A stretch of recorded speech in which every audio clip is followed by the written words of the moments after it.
the FaZe clan on any given day, on any given map, is going to have that takeover moment, that potential, right, that we know everybody has on this roster. Hell, we go back to Budapest mode. We saw great things from Jacob. We just wish we could see more and more of it, and more of it from everybody on this team. Yeah, so we saw a lot of great things, actually, specifically in the pistol rounds. That's where he was a superstar. Expect that to continue. Expect that to be a win condition if FaZe are going to have any chance of taking this series. But as the desk brought up, there isn't a really good place to go. Like, we're playing here on Nuke. FaZe have lost the last 3 times. Yeah. It's just not the FaZe in their best form, and they're elimination game merchants. So like opening day in a groups, that's when they're actually their weakest by far. And yet, here they are. Yeah, still got to play the game. So best of luck on the attack versus an Aurora that's going to be banking on Xanterez outside to rain terror on any member of FaZe Clan that dare walk around those boxes. For the time being, it's a bit of a pause for FaZe Clan out of the gate. We've got that solo lobby play coming through from Frozen, and Kerrigan bringing bomb late to the party as we see the singular smoke drop. The second lands, and they're going to play on the opposite side of it. So a bit of a ruse here to try to give Jacob that pistol round impact. Xanterez, quick fallback into main. Here's the door behind him. Wants to stick around for the duels, and that is why. Double headshot coming out from Xanterez. Tries to turn attention back over. 3v5 rebuttal inbound, though. Heaven duel. It's a distraction for Wicadia to get his out through hut. That's man advantage, but a player drop lower with bomb. Yeah, a little awkward. Brokey's got to try to get to him, and Kerrigan knows he's getting shot at, but just wanted to dip out to cover. His job was going to be to delay, but now Soulfly knows with the knife out, it's time to just defuse. Yeah, you go ahead and stick that bad boy. Brokey's gonna have to run it all down, and those dual Berettas will keep him at bay. Nothing he can do about it. The fact you get a bomb plant after Xanterez establishes the first 2 kills, I think you just take that if you're FaZe Clan, and we'll see what they can offer. But they've got a 0% success rate in round 2 breaks at the moment, so their force buys, Mohan, not quite something they can bank on. Maybe they can change that to 1 after this next round. But here's a moment where Brokey makes a smart choice in delaying his repeak instead of just fighting Xanterez head on, and make sure that he's at his most vulnerable overall, but not getting the trade right away. Like, these are going to be the small differences that will compound into a map loss if FaZe aren't showing up on a firepower basis as well, because there are more problems than just that right now.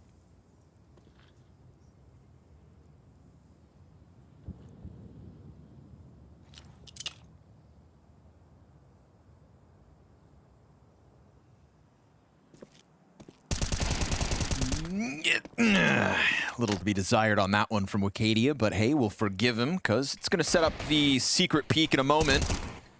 And that's where Aurora find first blood in round 2. Yeah, a little zone and control here from Aurora. As Twist puts together a little Deagle headshot, actually. Pressure on Wicadia now, but he delivers 2. MP9's going to swing through it and clean house. So just as damning as that 0% round 2 break rate is Aurora's round 2 conversion. 100% round 2 conversion on Nuke specifically, and that stat stands.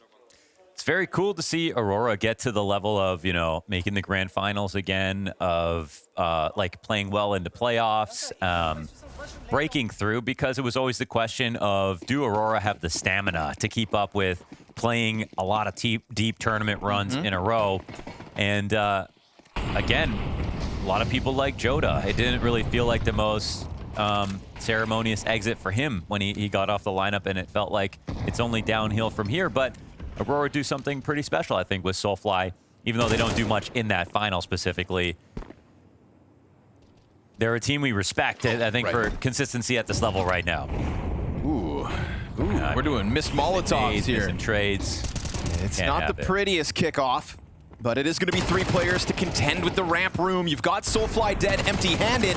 This MP9, though, tries to put up a challenge, and it's just the 1. You've got 3 members of the 4 still standing on FaZe Clan, tagged dangerously low. You have an interesting spot. Wicadia is going to push because they can come to re-clear ramp. They need to use these 2 players to take over map control quickly. If FaZe take a little bit of time, they might leave a gap. And Wicadia, obviously in this 2 versus 4, little to lose. So go ahead, pressure the extremity. take this duel towards the trophy room. You line these bodies up, you've got gold sitting in front of you, but instead it's an instant headshot out of Frozen, reopening the ramp room, simultaneous with the utility usage inside of Hut. That's going to give away Xantares' position, so Kerrigan stays locked in on that one, and good job on FaZe, the fact that even with those 3 low health bars, they keep all 4 players standing. Yeah, it looked like a pretty formidable ramp hold with the positions that they had and the MP9 kill coming out, but the trades were better than this first kill. So really nice to take out Soulfly in the back. I mean, you have Frozen getting 2, Brokey with an opening. Good signs early, and it's enough to take all the money away from Aurora. They'll have to use this to save.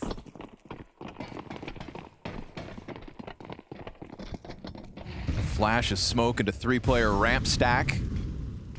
I think Dupree mentioned that FaZe should try to stay in a smaller range, I think, of ideas. Just keep it more simple. Like when you're not playing that well, you play your B or C game, as Alicia's talked about in the past. That's a worthwhile flash. That's the bomb. That's an AK-47 for Soulfly. And that is bomb possession in trophy. That one flashbang that Aurora come into the round with has net them a hell of a position. Yeah, that bomb's just so awkward, but they get a kill in lower. This keeps the numbers even. Recovery's underway. Still, talk about making your job harder than it has to be. Just caught by that. Kerrigan starting to piece together the recovery of the bomb. They're going to smoke it off. So, yes, you found a second frag. You've taken man advantage back. But still, sitting on top of that bomb at the moment are 2 AK-47s. It's an interesting spot. FaZe are going to have to decide if they think that Aurora are sitting on the bomb or not. But with trophy control, you have a great angle to fight people. Even if they know you're there, you can stand on so many different spots and take a fight. That'll help. Oh, the smoke to try to dip into it. But they haven't actually pushed just yet. Could be enough to just get Aurora to reposition, though. You know that this could get scooped up silently. They're ready to go into mini, so they can take this upstairs, and Aurora will get up into heaven. Twist will probably keep an eye on this in a second. 20 seconds.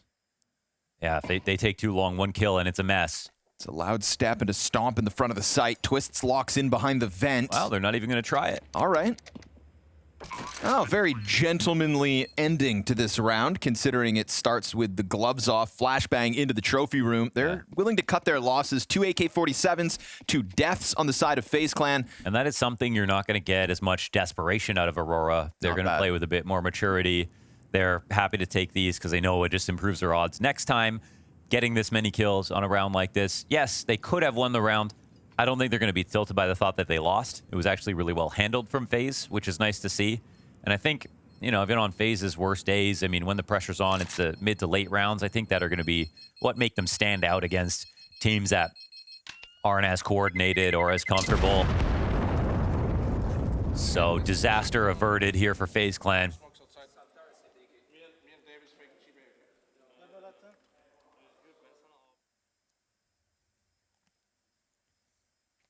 And I think Aurora are in an interesting spot. They've probably got a bit of a glow about them at the moment with their run that they've just made, coming into this event, knowing what they can do.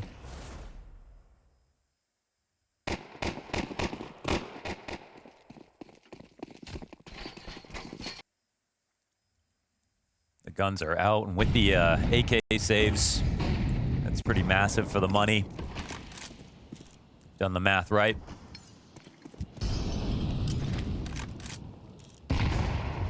Oh, what a find. Great break. What a find. Woxic just softening up the edge of that smoke grenade, clips, twists off the round. Wicadia's timing is not going to be tested. Opts not to spam through to give himself away. To welcome potential sprays back. Just going to bank on Soulfly's reposition downstairs. And there are still options here for FaZe Clan. I love using the back of Big Garage right now, 5v4. This player can get locked up. Xantares, and oh, wait a second, Xantares. He killed Wicadia in mini. Over top of the shoulder of Kerrigan. Teammate's head gets wrecked. Soulfly's now going to start to activate, but if he gets caught in awkward timing here, well, now suddenly lower bomb site open, prime for the taking. Woxic waits, hits his shot. That's Frozen dealt with swiftly. And that's going to be the bomb downstairs to try to cross over. Looking to play in front of the Opera's angles. You know Woxic, hot to the trot, is going to be quick to the scene. And so with 2 kills to his name, Xantera is right behind him. Aurora aren't going to waste time on this retake. It's a quick kill of Brokey and a Jacob clutch queued up but denied. You get a double out of Woxic. You get a triple kill here for Xantera as 2 stars of the show for Aurora to take that lead right back. That's real sharp from Xanteris, I think. Obviously unlucky he gets the first kill on his teammates, but they're kind of unflappable right now. They don't get too nervous. This is a great shot from Woxic, and the 2 shots we saw from Woxic, I think, show us he's going to have a great game. Also starting this retake off a little sooner than FaZe are ready for. Yeah. No, I love that. They pounced on it. I mean, if you're Aurora today, you don't roll out of bed too intimidated by this FaZe clan. I know that in interviews, you know, people like to be political sometimes and still speak of FaZe as a team you never underestimate. You never let your guard down. This is a team that is 3-9 in series so far in 2026.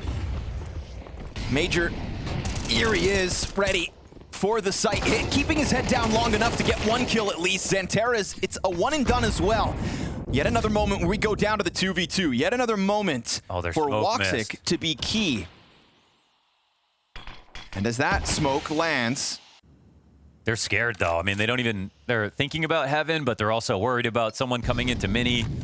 They use their second smoke up in Heaven, so now they've got a plant for it. I like that. Woxic makes noise top of the rooftop. You see Brokey confidently planting backside. Look at this, burning the attention over towards main, but Woxic didn't actually commit to it. He just doubled right back up inside of Heaven. He has created a boogeyman over towards the opposite side of the bomb site, and once those flames burn out, we'll see whether or not FaZe have pieced together that ruse. They have the perfect setup for the double Heaven retake. Flash drop, support's dead. Brokey from down beneath has got this. Okay. He goes unnoticed behind the sight box and will put another on the board for the FaZe clan. That's excellent pressure. A little smile there from Jacob.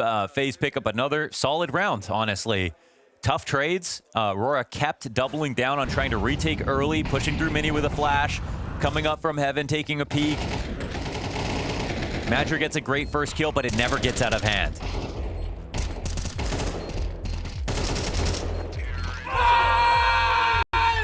It's a good day for FaZe clan when Brokey's got a clutch 6 rounds into a game. Yeah. That's one of those moments in his heydays that you just couldn't deny the guy. And here we are. Impact early. Neo's got glasses. How damning is that stat though, Mo? 3-9 in best of 3 series so far in 2026. FaZe. Yeah. Their victories are over BC Game, Heroic, and Monty. Simple. Who? These guys. They beat Simple this year. Oh, they did, yeah. So, well, so did Gaming Gladiators? Gaming, Is yeah. that? Oh, no, sorry, they beat Liquid. Oh, right. MP9 point blank is good for the double. Good on Soulfly to step up to the challenge as FaZe decide to just kind of test the waters on ramp. But in a round where you're up versus majority MP9s or less, that is an excellent moment for Soulfly. Yeah, they don't have control side, and they're a little bit split up. It's going to be very hard to take lower safely. It's going to need to be a bit of a bluff. I think they try to make it feel like it's a lower take, but you can see there's so much activity from Aurora. They're grouped up, doubled on lower. They're checking for lurks. They have HUD control. And they're playing good angles for the weapons they have.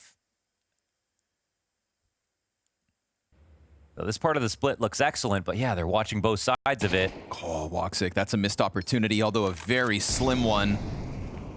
Kerrigan joining forces with the site players. This position could damn well catch Aurora off guard. But he keeps his head tucked down as the smoke pops towards main, and it will find Madger checking the wrong angle. That's actually quite nice from FaZe, man. They organized so quickly into the split. Yes, that is the nice part about this. Zero hesitation in round 7 out of FaZe, and we saw that when they pressed their luck up against Soulfly and then reacted swiftly into getting into that upper site. And it looks like they've done enough to convince Aurora to cut their losses. You've got an AK upgrade for Wicadia, who comes into this round off the 5-7. You've lost 2 MP9s here. If you're Aurora, not a bad deal to whittle away at the numbers of FaZe and to just put them on notice again, right? You're not going to get away with just a smoke rush into the ramp room. Yeah, it's another good recovery and a nice mid to late round situation. So the 3 rounds now where we can point to FaZe getting things organized safely and landing on their feet. I think that's actually a very solid sign for them. And you can see they're really trying to capture the energy of their wins. When they do it, they're celebrating.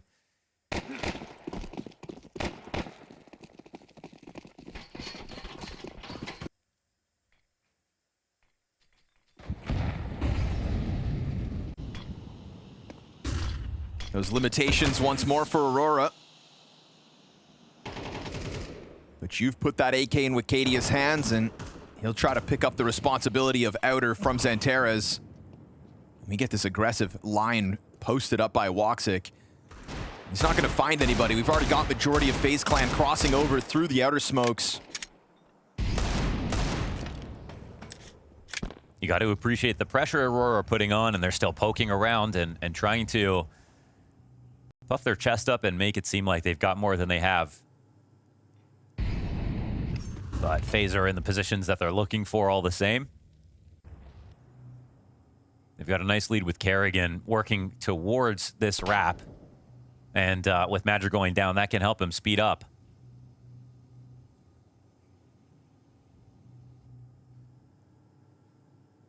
Jacob still with a bit of timidness on his approach. Timing here for Kerrigan as he crosses paths with the player down beneath him. Finds what looks like a vacant A bomb site and could damn well blindside this opper. He's going to see it. Oh, yeah. There we go.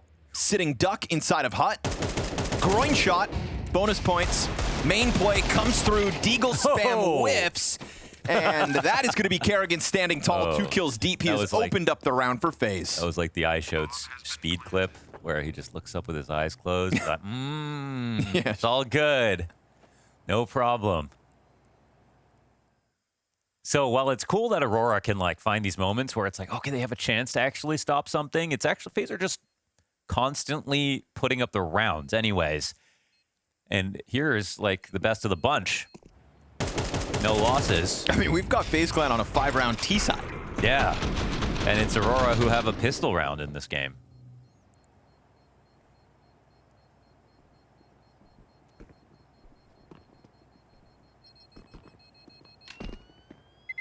Xanterez is going to try to do some damage here. You heard all of that.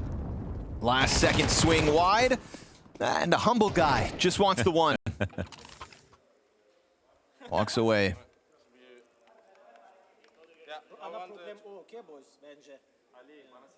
And FaZe solidifying this lead.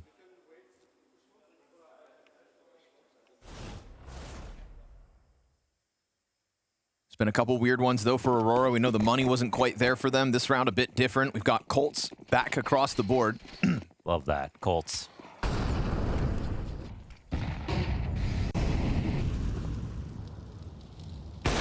Oof, playing dangerous games, my boy. Brokey's on the hunt. Interesting to see him. He's taking speed right here. And I mean, Aurora they're kind of waiting, I think, for the cross smokes to come out. They have been putting pressure on them with spams. But are we talking about nades outside right now? Doesn't look like it. One fast step and an instant duel lost here in favor of Aurora. Tries to drop a smoke, but there's still this gap, so Kerrigan knows you're stuck in on the right side still. Oh, but as Kerrigan goes for the flash, it's the moment for Woxic to reposition. Kerrigan wants to join forces with the players downstairs, but he gets double peeked in the middle of his venture. Ooh, the bomb. Yeah. Ouch. Madra's there to trade out through Squeaky. This draws Jacob back into the firing range where Woxic's going to put him to rest. And that, my friends, is a critical error. Bomb getting stuck behind the box. It was awkward because there was that gap in the garage smoke. You know, didn't go with the smokes. Right? They had to cross. And at any point, trying to cross outside with no coverage. A little disjointedness here from FaZe Clan. Could cut that 2-round lead down to 1. And on top of that, cement an economy here for Aurora, something that's been eluding them so far throughout this CT side. 4-5 game. FaZe Clan still lead, but we've got cash in the back pockets of Aurora. Yeah, up until now, FaZe have won all the right rounds and got the half buys the ecos to follow, so that's worked well for them to make this game competitive, where it felt like before it started there wasn't going to be a chance of that.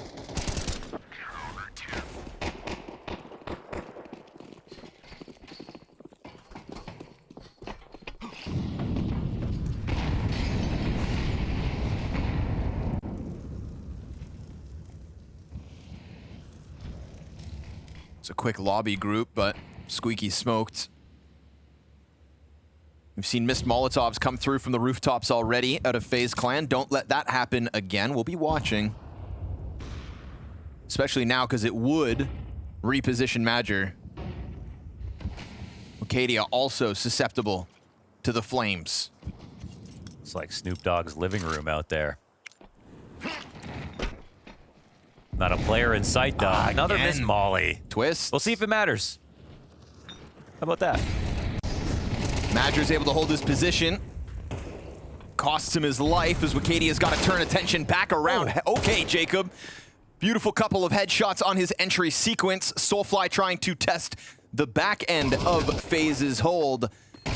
And he'll get a couple steps closer. Oh, Frozen offering up that space. Costs Brokey his life, and then the op coverage out of Woxic is good for this retake to start rolling forward. Kerrigan preoccupied with the player in vent. Good flashbang to get him out of there. That's a great dink. And then a backstab out through from Xanterez. Woxic's got you pinned against the wall, but it's Jacob with the triple. No, he's got 4 in that round. Even better. Wow.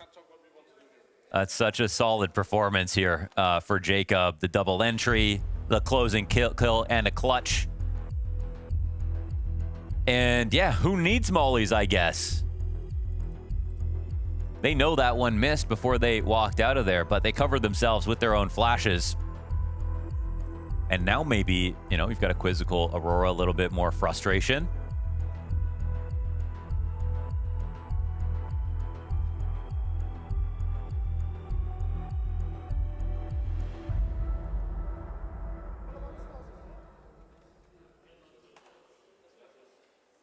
There was a moment there where I was worried Frozen had kind of cost them their setup.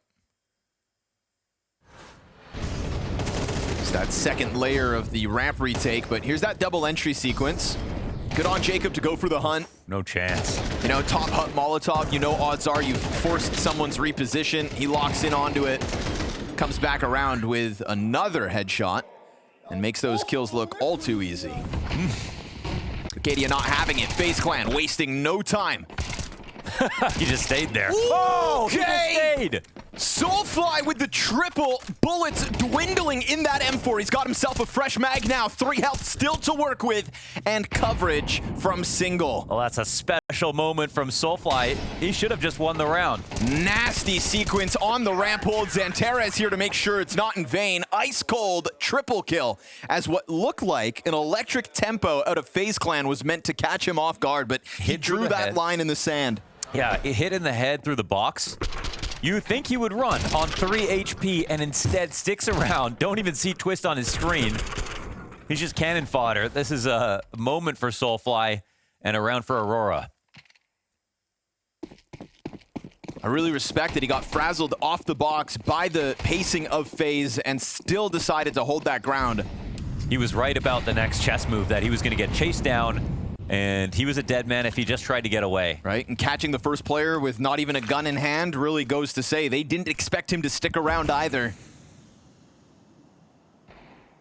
That's the thing about Soulfly, he's got the brains and the balls, Tone. Oh. What in the no world? Way. Kerrigan's turned the other way. Never seen that happen Xanterez gets before. 4-3'd. Oh, and then he runs! And he still gets the kill. That had it all. For better or for worse. That had it all right there. It feels like the right guy got the kill. Kerrigan was staring in mini. Yeah. Into concrete.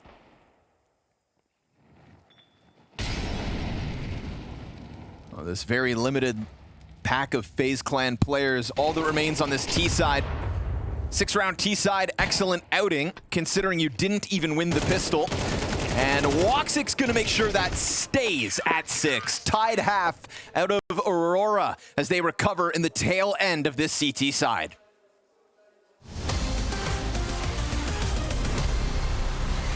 For me, French Counter-Strike has always stood out in somewhat of similarities to Danish Counter-Strike. There's always been a passion for the game inside of the French scene. There's been a lot of talent coming out of France, some of the best players in the world. It's always been like a force to be reckoned with in that department, and I think like their play style has been a really nice mix of being extremely aggressive, but at the same time also having quite the tactical depth. Talking in BK was always like a pivotal asset to whatever team we would be playing in France. The likes of Kines has kind of the same story. Kines was also brought up inside of various games. I think I played against Kines in his first official ever in Counter-Strike Source. Talking Shox, he's always been part of the good teams whenever they're on the rise. Shox has always had some kind of godfather role within the teams, like a guy that has guided the young players coming into, and you know, that's just like a cool story for MBK and Kines in that department. The funny story with me and Apex is that we were rivals for a long time. He and myself, we shared the same kind of role. He was probably the more aggressive of the two of us. We got to reunite inside of Vitality. He had obviously taken up another role of him being an Indian leader. He had this obsession with having a soldier, which didn't fit my playstyle also. And that is what you see now with the likes of Flames, you know. And it works for him, so let's be honest, it's a great asset. Apex's IGL style is, in my opinion, the perfect fit. He understands and wants to try and utilize his players in the best possible way. Like, he recognizes and wants to figure out what strengths does my player have. He's exceptionally good at reading the game. Not so much like in the micro decision, but more like in the broad picture. Like, he always tries to be one step ahead. He has like the same kind of leadership that Glaive had. Like, he was working off the system, where Apex has maybe created the system. But the Paris major was obviously unique. We knew how much it meant to the organization being French. We had the CEO coming on stage and lifting a trophy and crying. Obviously that was very nice. And we were winning his first major in Vitality in Paris. I mean, like, that's like a Cinderella story in itself. Coming into the grand final, we were standing outside. I remember that I just said to the guys, like, I'm just not losing today. You know, I just made that very clear for them. And I knew that if I could go out and be so confident about my feelings, then that would spark something within them. I was so close to my own goal, and we were so close to the team goal of winning the Paris major. There wouldn't be a world where we would fumble this one. They had this streak going for them right now. They have won 6 tournaments in a row. It's got to be something within them that thinking that they want to try and beat our record back in Australia as being the greatest team of all time. I mean, when a team is doing so good, it creates a lot of possibilities to create some really nice storylines, and there's no doubt that Vitality is also in a position now where they can start doing that. That will just spark something in some of the young players coming out of France. You know, the Counter-Strike in France is not that big in the common knowledge, but I think that's also changing now. We've seen the president going out talking about Vitality, and he's been wearing like a Vitality shirt and everything, so we see it with 3D Max, you know, a full French team, a team that has been grinding the living hell out of last season. There's players, you know, that's been around for a while, but there's also a couple of new guys in there.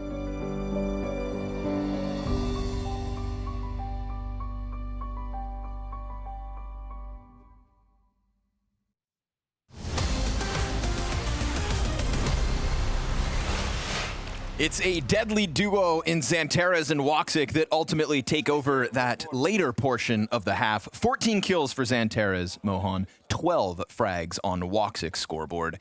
Nobody can quite compete individually here for FaZe in that regard, and yet still, as we go into the second pistol, tied 6-6. Yeah, so star players on Aurora, but FaZe have a bit of a team, so it's an interesting belt right now. I mean, I think Maui said this 6 would be a miracle, and they did that without a pistol, too. Here comes the pistol pop out. Okay, oh, right. Soulfly. They can do that too, eh? Instant headshot. Woxic holds the flank with the double kill on his own, and Wicadia's got that insta-frag as well. It is done. Yeah, two pistols. Pistol is done. Couldn't have been better than that, really. Yeah, Xantares 14-4, Woxic 14-6. Heavy really hitters. Nasty. But they aren't ready for this ninja defuse. The old Kerrigan ninja defuse.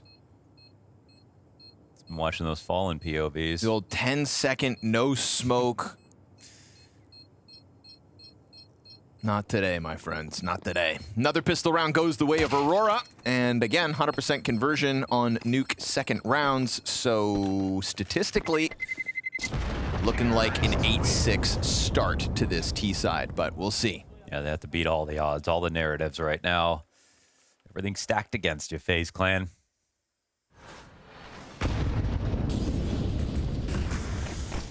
I mean, there was just tenacity from Aurora as soon as that door got blown off its hinges.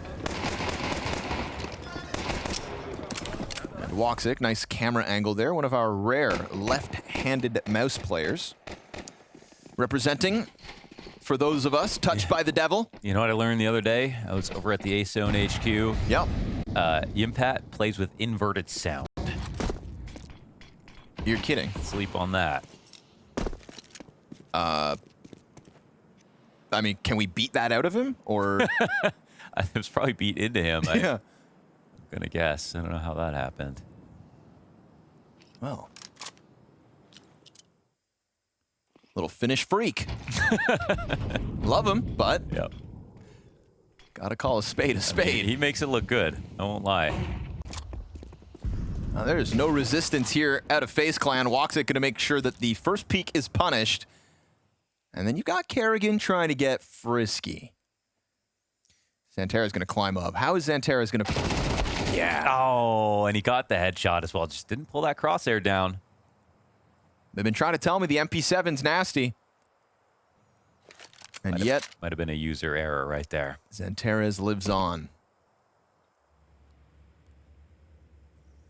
Now you find yourself a vacant upper bomb site, primed for the taking. There's that 8-6 lead we alluded to. No resistance for Aurora to have to stomach, barring a sneaky position out of Kerrigan. Yeah, maybe it's the unlikely route, but it's possible Aurora really just flex here on the T side. You can see the confidence already.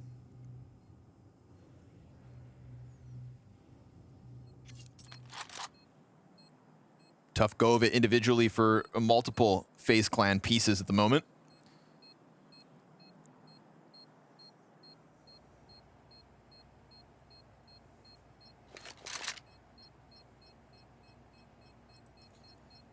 I got a silver lining. Yeah? The worse and worse How thick FaZe is this Clan lining? keep on playing, the more magical the Budapest run really was. Yeah. Can you believe? I did find it funny, though. Someone said it was a fluke, and it's like as if they literally haven't done that at every major. Sure. yeah. It is a matter of circumstance. But they are... Wow. Yeah, he was really lubing up that mouse right there. Got to reset round by round. The quick flicks.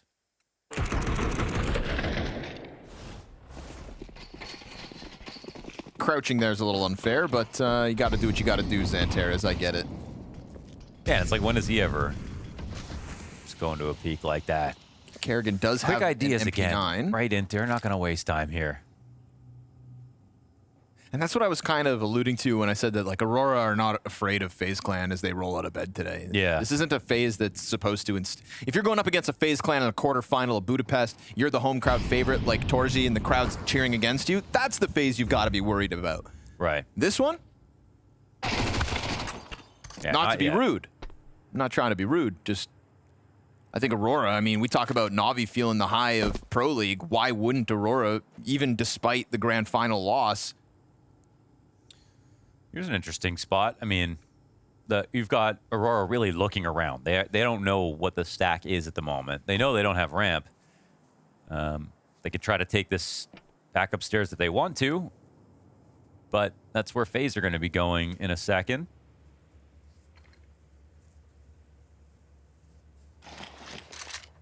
Ooh. Not the prettiest nades, but you still got... good vision into Hut, and oof, I was gonna say the presence of mind to hold that heaven ladder. Things get sketchy for a second. A well-timed main flank here from Kerrigan's MP9. That's gonna get the trade back, double kill for him. And then a scout tag instantly, dropping him down to 42. And the follow-up, because Woxic is not whiffing today. No, he isn't. Yeah, he's got a magnet on that thing. And they're all made of metal. And that feels like Woxic kind of tapping back into what we got in Sweden as well. I liked watching him play at Pro League. Woxic on a scout as well, always feels reliable. Well, a bunch of kills is nice on a round like this for FaZe Clan. Just going to have to be a comeback into both halves for them. Brokey's opping.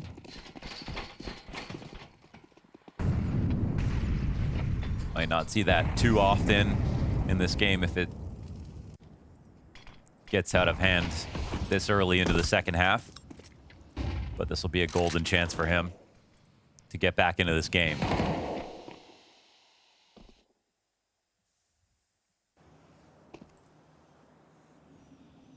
There's quite a stark contrast between the two oppers today. That can't be ignored.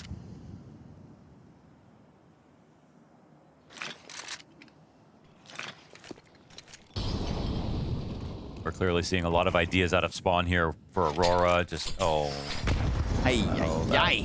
was a chance to see something, that's for sure. A lot of missed nades for FaZe just in general. Just kind of wish we hadn't caught it, you know? Yeah. Just let him get away with it. Yeah. But observers do worse, guys. Chev's just too damn good at this job. Now Aurora going to put the slow roll on round 16. Down to 40 seconds. Jacob playing the A floor as we get this climb from Aurora that is most certainly going to compromise the setup. We've got eyes watching it from top hut. Frozen's going to have to hit this, and he drops the duel. Ooh, now that op is in a very scary spot. 77 health for Xanterez. Brokey's going to hit the one towards main at least, but utility pressure from all directions, and he's not allowed to get away from this.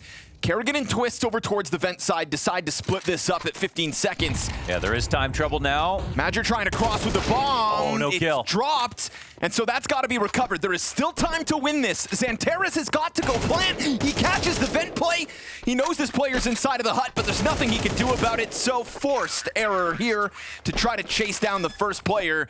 And instead, FaZe robbed the round away. Yeah, they needed to join up. That's a nice kill from Squeaky. Just a head-to-head duel. 50-50 could have gone either way, and it was locked down by FaZe. It's a moment earlier in this game where they couldn't get a trade. Here's one where they get it when they need to. And it's an excellent round from Brokey. He gets 2 kills in a spot where his teammates are falling apart. He's relying heavily on them. Like, he's playing the low ground in this position, hoping that Frozen takes the edge off, gets a kill up in heaven. Doesn't happen. And he goes combat mode for those.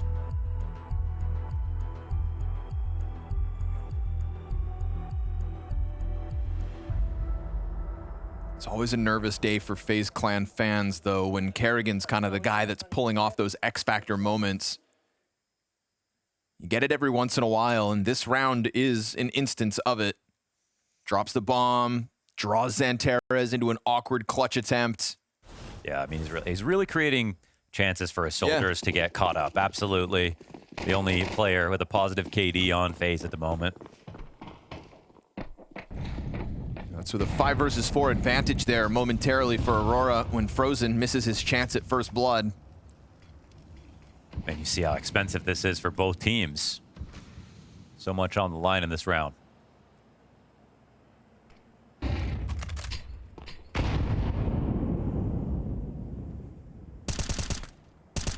Luckily, they kept that op save for Brokey.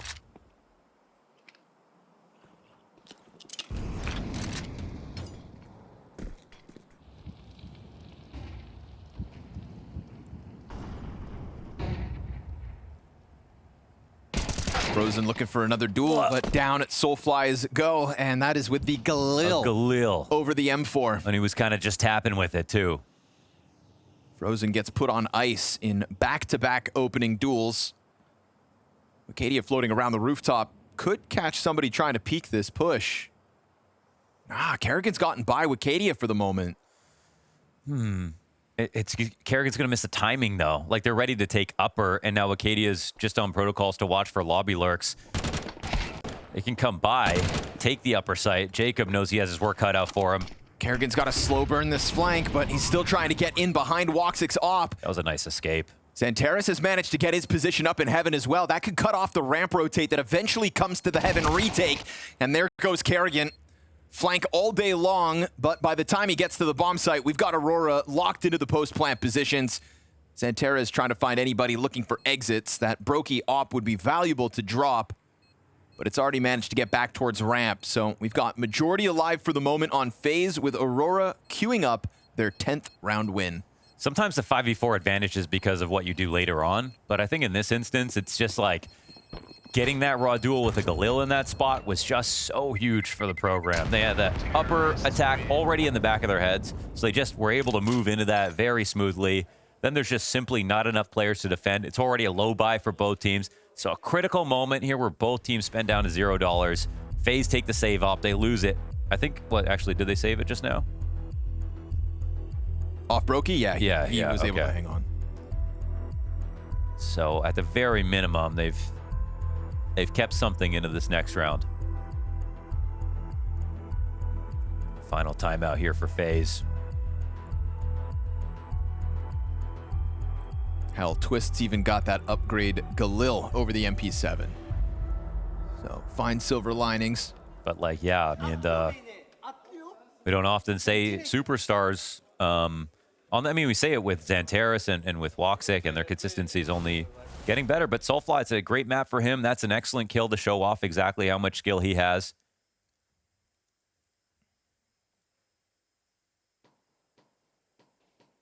And this is final notice now for FaZe Clan.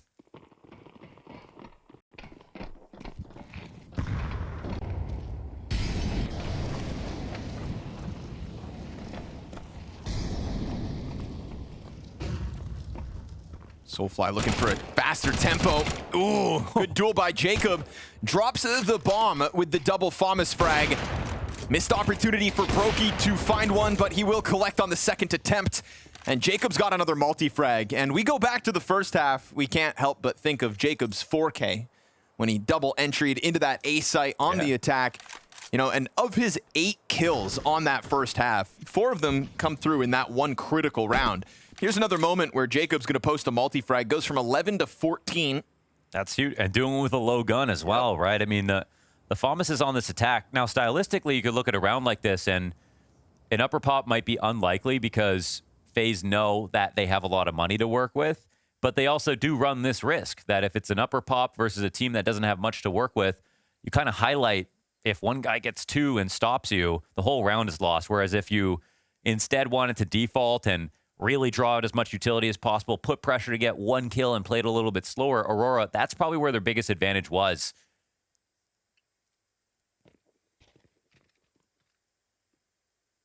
You mentioned that Kerrigan was putting in the work to kind of give time to his soldiers to come online. Well, Jacob is the guy to step up to that plate first.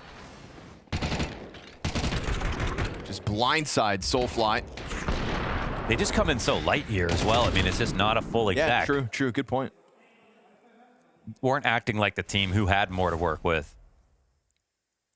Well, you skip a few protocols and you get smacked upside the head. We go 10-8 Aurora, still leading, but that lead chopped down to 2 rounds. They heard somebody outside of, like in front of Hut, and then they decided, okay, FaZe are a little uncomfortable right now, but they had the wrong read. FaZe looked really prepared, obviously.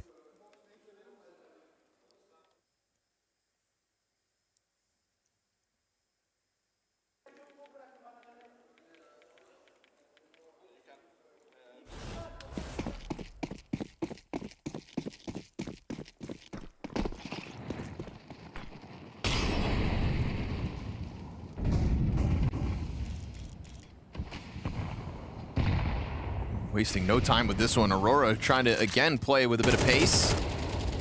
One player crosses over. A couple more sit behind red. Remember, bomb's been dropped by Silo for the moment. I don't know if he got spotted. No, just spammed, maybe. Tech 9 back. Gets a bit of chip damage. Brokey's going to hunt you down from inside garage. And that's going to put Woxic on the hunt to try to counterpick, but you've missed the timing. Brokey already huge reposition here towards ramp. We're going to get that player rotating down through the lower site. Bomb's in a bit of a weird spot. I mean, they're not going to have outside smoke. They need to go back and get this. Right now, FaZe aren't going to try to fight them here. And they're still clearly worried about Brokey being somewhere outside. Yeah. In that regard, FaZe Clan already a step ahead. Opper's gone for a massive reposition, unnoticed. Jacob's going to pick up his duel through the squeaky door, and we've got the 5v3 looking comfortable for FaZe. Nice confident positions here, playing play by FaZe Clan.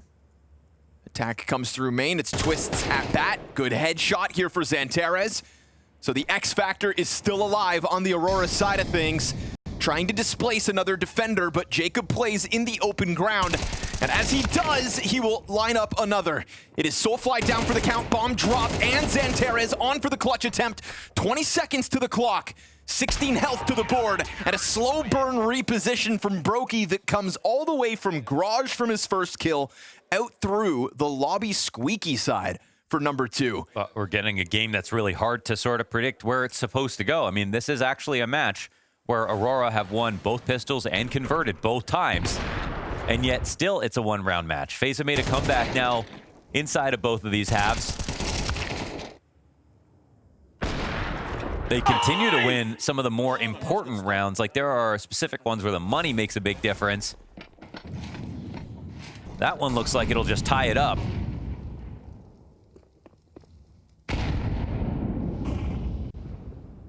And this is where the pressure goes, I think, a bit more back to Madger. You've got players who are extremely in form. You've got a really strong core coming at you. Not Wicadia, obviously, at the moment, but more firepower than FaZe have to show. The pistol rounds with you. You kind of just need, you know, one really strong idea.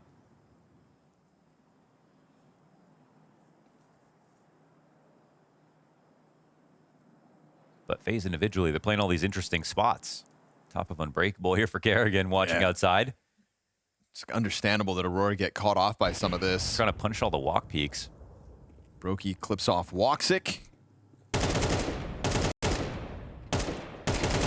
Frozen ready for a feast. We'll mow down all of the ramp players on the approach. Nobody allowed to step beyond the threshold. That's huge. No, most of these rounds have been so close. That one makes money here for FaZe. Everybody stays alive. No test out of Aurora. Obviously on the save there, making it awkward. But we go back, we crunch the numbers. We've got 3 1vx wins for the side of FaZe Clan. As they tie this game up, they have hard fought their way to keep this game competitive.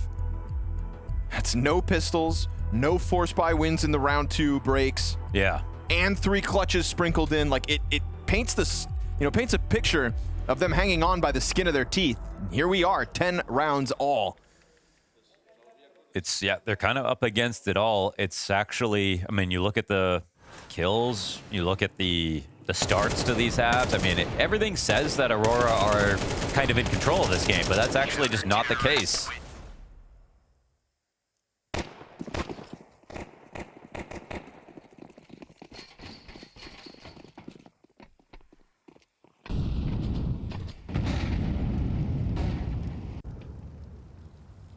This is a game where Twist has 4 kills they've somehow managed to tie up. Like, he could pop off at any second.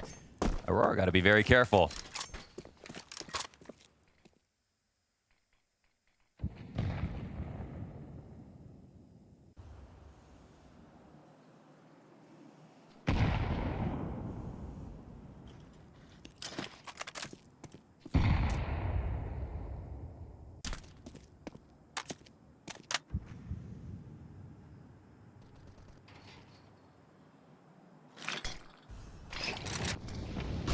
Big lean back, though, outside for FaZe. New position from Frozen. Oh, he's going to have to come up big, and he huge. will. Double kill straight down beneath him. That was a very quick man advantage for Aurora, ripped from their hands. I was looking at the 4K versus Ecos. I was like, okay, Frozen, get your score back. You know, get back into the match. But here he is, 2 kills, a spray transfer with the ramp hold that sends Aurora into a spiral. They don't know what to do right now. It's another weird one-off position. It's another approach that costs Aurora bodies. Bomb dropped in front of Brokey as well. Brokey has support from the back of the site. Jacob's watching this. Perfect. Beautiful stuff. Finds the timing for the headshot. FaZe are in the lead. Can you believe it? Round by round, one foot in front of the other, they have taken this game into their control, and it comes off of a 4 versus 5 round win because of this spot from Frozen and a perfectly timed peek backside out of Jacob, because Brokey was about to get blindsided by that quiet main walk-up. And we look back into that first half, and there were 3 or 4 rounds where FaZe had excellent mid-rounds, excellent late rounds. Again, it's just not what you can expect from this team these days. 3 matches won this year. This would be their biggest win of the year, which is crazy Hands to think down. about. But now they're in the driver's seat for sure. In 5 of their 9 losses in 2026, FaZe Clan have at the very least won a map in the series. It's not always blowouts. But this will be their first nuke victory. Looking to change things in a conversation that was about a map pool where they really had nowhere to hide. Xantares on the AK. Leave it to Xantares to just upend all expectations, though. That solo AK approach has found footing in ramp room. That is theirs for the taking. Aurora, that's a lot of bodies on ramp. Does help out a lot. You have one preemptive rotation, still 4 guys upstairs. Everything's coming at Kerrigan. Here's the stomp. The Tech-9s slide through. Insta-headshot Clan from Soulfly. And Aurora, 4 kills from tying this game back up. Beautiful set of grenades down into the double door staircase. But there are still bodies behind that. 2 layered up by Aurora inside of the control side. We go triple single door retake here for FaZe. They've got footing on the bomb site. Frozen finds his. Tech-9 revealed from dark. And Frozen is going to continue to tear through these later rounds. Woxic trying to cover. Twist hits his. And Frozen on the defuse gives FaZe Clan 12. It stays safe. They maintain composure. It was that shoulder peek from Xantares winning ramp for free that made it a little bit scary. But then the kill when they got into control side with no one else rotating down, it felt like that was actually the moment where it was Aurora's round to lose. Somehow FaZe get right back into it. Off the back of some great shots, honestly.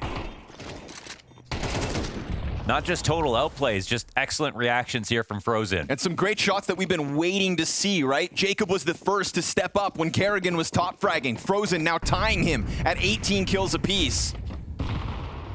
Just enough out of FaZe Clan's individuals to secure themselves 2 map points.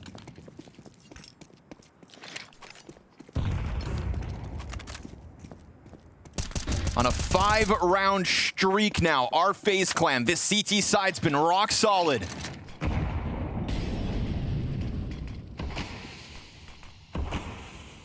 Was just enough time for FaZe to find some footing. Xantares exposed, but still able to best Kerrigan.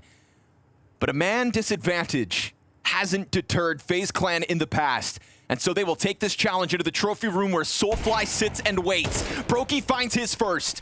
Soulfly thinking to get into the engagement, instead gets smoked off. Here's the challenge out through hut. That was 2 bodies spotted. Jacob dealt with twists. It's about time you come alive. And as he hangs on to the lobby control, Frozen tries to get upstairs, but what was that? They go for the plant right away. I don't know. Either a missed Molotov into heaven or a flashbang, but it sounded like flames. Xantares off the ladder, collects the headshot. You've got low health on 2 of the 3 remaining Aurora players. Brokey eats the team flash. Twist just gets popped instantly, and Aurora, in the first of these final 2 tests, steps up, catches the hut push, and takes control of A site. That started off wrong for Aurora, but just like FaZe have done to them, they find a way to land the somersault. This is a super solid round out of Aurora, but they're playing from behind now. This is just a get to overtime. They'll have to win the next round as well, and it's one where FaZe still have lots of money. Look what they've done for themselves with their streak.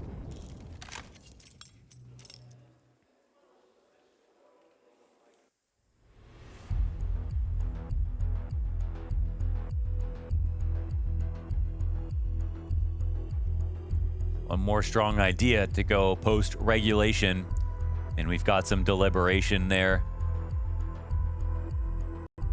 Everyone's out of timeouts.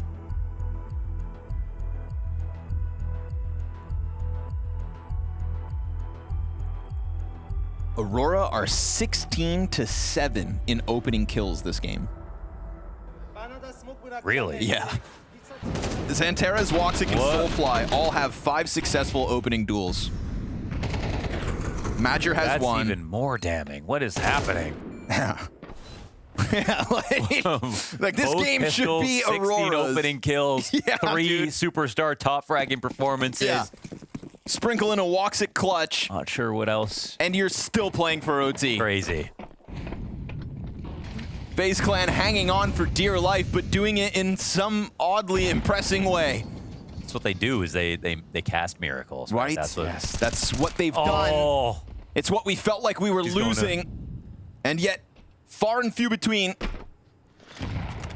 Oh, this might make them spiral for sure. They just lost Major right away. They're going to try to pop through that smoke. That was the idea of the round. Man advantage, damage on Soulfly, a prime opportunity to just collect your map pick. Kerrigan not super worried about someone in Big Garage, but cautiously optimistic that outside is open. With man advantage, you can afford to have this second player preemptively downstairs. Twist feels like he wants to start testing that secret smoke. This maybe creates a lurk opportunity for Xanteris. That's the best I think they get out of this. Yep, he slipped the net. So I don't know how he's going to take this if he wants to go up. But he will maybe find a moment to catch Kerrigan. Yes, no way, because Kerrigan has a ramp player. Kerrigan stops. Now Xanteris knows he's outside. Xanteris, perfect slip of the net. See that? Oh, it's perfection. Just a second ahead of Kerrigan. Jacob, you could still be the hero, but instead it's a one and done. There's the flank from Frozen. Double up inside of the hut. Twist collects his. Soulfly's 12 health stands between FaZe and their map pick victory, and he will kick this off. 20 seconds left. He's trying to get this reposition off. Damage is dealt, and this one is done. Twist with a round to be proud of at the very end. All the odds stacked up against FaZe Clan, but they will strike first in their opening series. Man, I mean, what can you say about that? The stats, every single one of them was going against FaZe in this matchup. Having to come into Nuke with no wins, losing both pistols and fun still. He's having a lot of fun, actually, yeah. Hey, they keep it in the family, you know, and that's something that like they were laughing as they lost in the grand final to Budapest on as map they 5. were losing the grand final. I mean, no one's ever done that before. That's reserved for teams that end up in the grand final so often, you know, that like... we'll get them next week. Yeah, we'll get them next week. Not, oh, hey, here we are 3 months into the year with only 3 match wins. Yeah. Best of luck to both FaZe Clan and Aurora. Here we go. Map 2, folks. Opening day of BLAST Open Rotterdam. FaZe Clan had begun today with 39%. The odds shift in their favor. With a map 1 win in their back pocket. Yeah, I mean, essentially, even if you don't believe on Inferno, it's just that they have a map to play with and they could win Inferno. You know, it would be a crazy thing, but it is, of course, possible. Brokey sees that utility go over top. That's Jacob's sign to go for the fight. A little bit labored, but he'll get his one at least. And Twist's clean with the USP. Slows down that bomb play. Gets another duel as a teammate stood next to him. Frozen's meant to be trading Vs. Now he's under pressure. Burst Glock from Woxic. He's still bursting. Ay, ay, ay. Wicadia gets the kill back. Kerrigan's now starting to retake already. The bomb can exit CT spawn to B. Kerrigan's trying to beat him there. Well, well, well. A little bit awkward, actually, because Wicadia is going to communicate this. Now, Woxic, he can't actually speed up. More than a little bit. Very awkward situation. They're going to go back, though. Brokey has not made the rotation just yet, and Woxic's going to start running. And as he stomps, he's going to run straight into Brokey, who's just tucked outside of the doorway. Woxic jumps! Brokey's got the bomb drop down at his feet. And now Wicadia's 10 health, and 15 seconds to make this happen. Sloppiest pistol round we've seen in some time. And yet still Wicadia could pull off this clutch. Just enough time, just enough health. Anticipating Kerrigan coming from mid, he guns it down, and Finn will find a clutch as FaZe Clan take their first pistol victory of the series. And again, it's the mid to late situations that always make FaZe look good. They pull off another hard to distill situation. They stay coordinated, they have the right idea, they find the timings. Kerrigan just sneaking out of mid was enough to ruin that situation, deny the bomb plant from ever going down on B. And even though Jacob only got 1 kill there, it was pretty impressive that he managed to, you know, dip and dodge through all of that and still come out with a headshot. Had like 3 players staring at him at one point, but a few sloppy moments. Aggression here for FaZe. Jacob's trade, jump up by the MAC-10. Xanteris on the chase. Jacob doesn't even depart. Sticks around a second. And then a frag grenade finds half of Woxic's health. We come flying into round 2 as Aurora had a man advantage momentarily. Frozen's got 3 players gunning towards him now. And he is on the retreat. Fire in front of him. Rotation comes over. And it feels like for a second we can catch our breath, but Aurora are still going to try to test the waters here inside of the B site. You've got the rotator dead. Frozen sitting in the back of the site. Dueling versus the Tech 9. Galil's going to get the better of him. And now a gun picked up by Aurora, who have a man advantage. Jacob, yeah, he doesn't go to blow that smoke open and fight. Comes to the rotation, lets him know that he's coming in from Con. Draws a little bit of aggro, maybe away from Twist, but it's being watched either way. We've got no kit for this defuse. Jacob's gonna need a reload as well. Twist's separate duels at the moment. Bomb isn't too far gone, but pressure starts to sink in for Twists. And Jacob reels away. There is a kit actually to be picked up by this CT rotate, but he missed it. As he doubles back for it, he picks it up. Not even. Jacob's still yet to grab that kit off the ground. They'll just make sure that the cost is high here for Aurora, but a round 2 force buy win secured. I mean, shout out to Jacob for the 4 kills. It was a situation they definitely could have still won. Don't know how they got the kill into CT when Frozen was sitting there at quad. I think that was the big surprise after that fallback. And that was a great spray from Wicadia. We saw he didn't even have a chance to peek.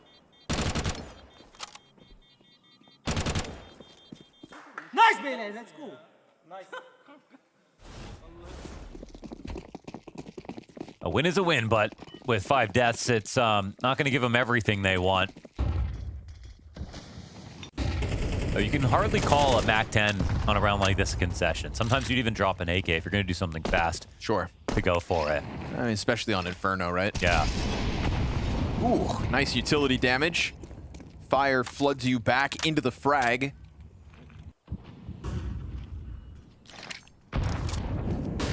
The only map that FaZe Clan have not picked this year, Inferno. They've been trying to find a comfort They're a team zone. of the people. Yeah, right?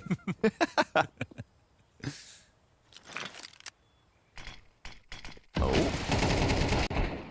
Play. Twists. Fine by me. Triple kill on short side. Balcony player can't emerge.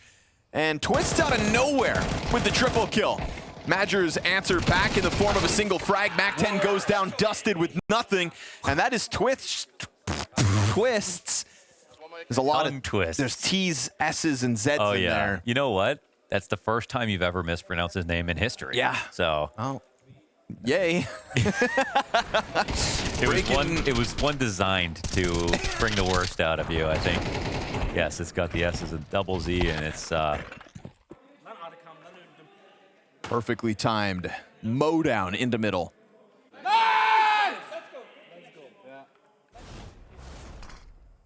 I heard one. Nice communication. That's kind of what you like to hear.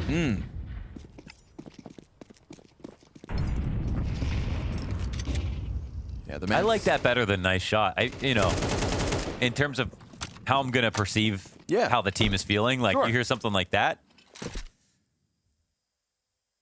That's true. I'm so sick of hearing nice shot. Shots, they win frags, but communication wins rounds. No, I like that. Let's brainstorm. I'd like to hear more nice composure. Yeah. Nice air. Nice sight hold. Yeah, good start to one for sure. Okay, reposition. Spam comes out from Frozen.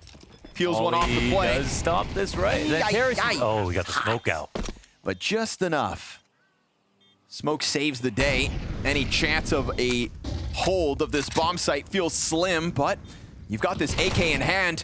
Santeres and Soulfly with the Tech 9 headshots. Oh, and Waxic cleans house as Aurora go barreling up through Banana and collect their second round. Man, while the gun was hot, the second kill, he was aiming right in the middle of the body, but it was perfect for the recoil.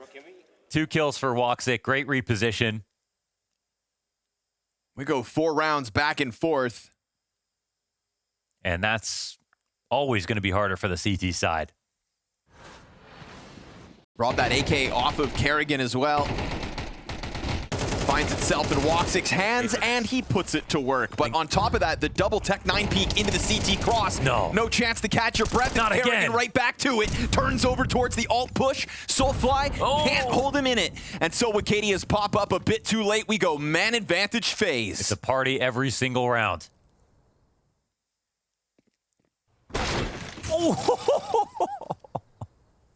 That's a Soulfly peek.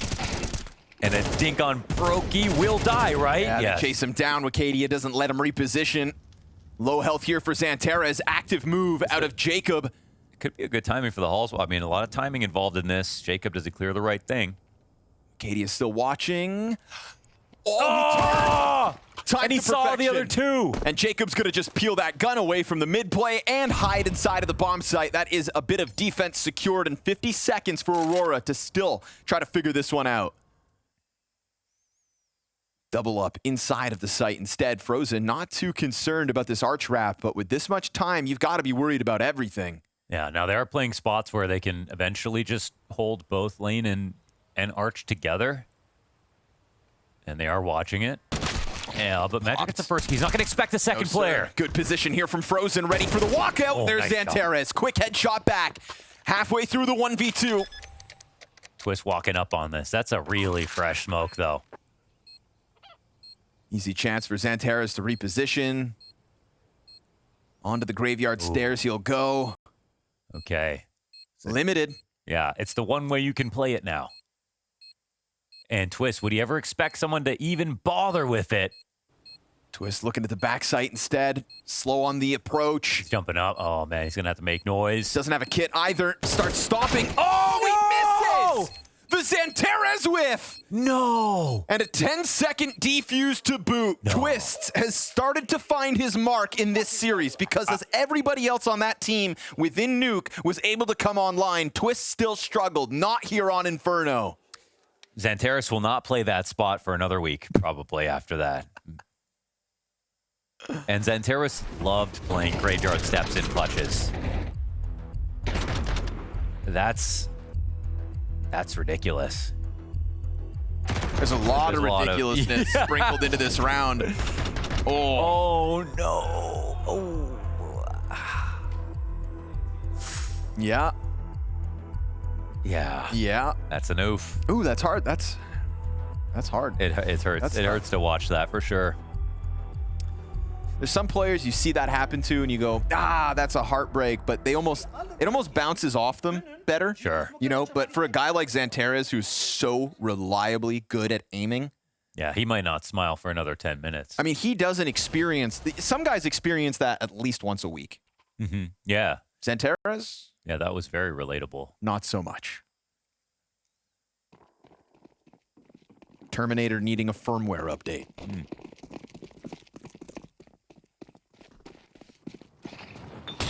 Instead, he got an Inferno update. Yeah.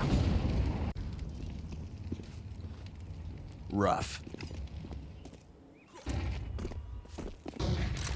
And the fact Twist had no, Oh. not even the smallest thought that maybe he'd be Oh, in this sitting view. duck. Yeah. Oh my goodness. Had to make audio falling off the box, had to run towards that bomb because he didn't have a kit. He had a Thomas. He had like 4 kills Oh, last boy. map. Oh man, yeah.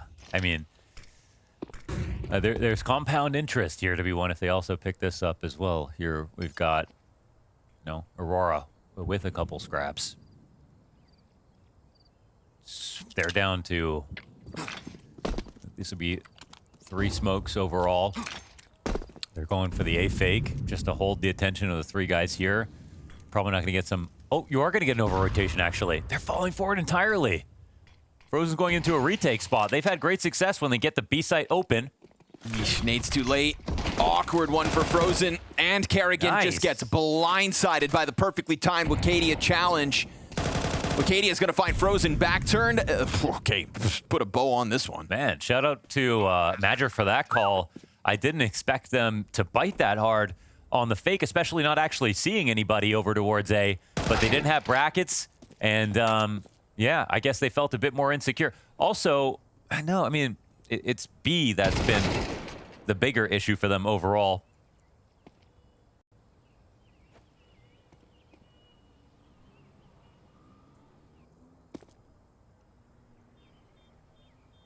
That's solid. I mean, that kind of dilutes the salt a bit from that last 1v1. Yeah. Yep. You're right back at it. It's been 6 rounds now, back and forth, round wins, non-consecutive outcomes. Oh, still no consecutive. Still no consecutives. Let's keep that up forever. Well, eventually it's got to end. Or we'll be here forever. Whoa. Whoa. Yeah, man. Damn.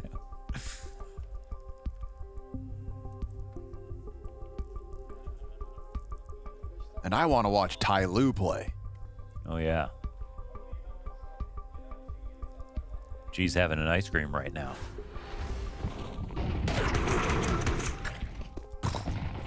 The real kicker in this one is, like, not only do you fall for that fake, not only does Frozen miss the timing on the utility, if that was going to somehow stop Aurora, but Wicadia's flank just pays off perfectly. So good. Yeah, He so good. blindsides two, like, he executes two players not even looking at him.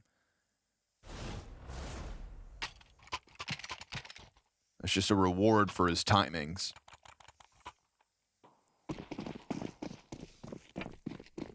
So slim pickings here for FaZe Clan's buy. Double FAMAS, double rifle.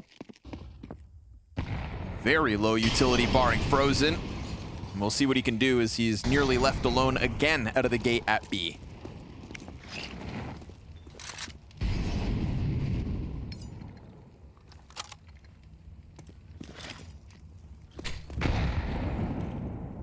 Nade for 2.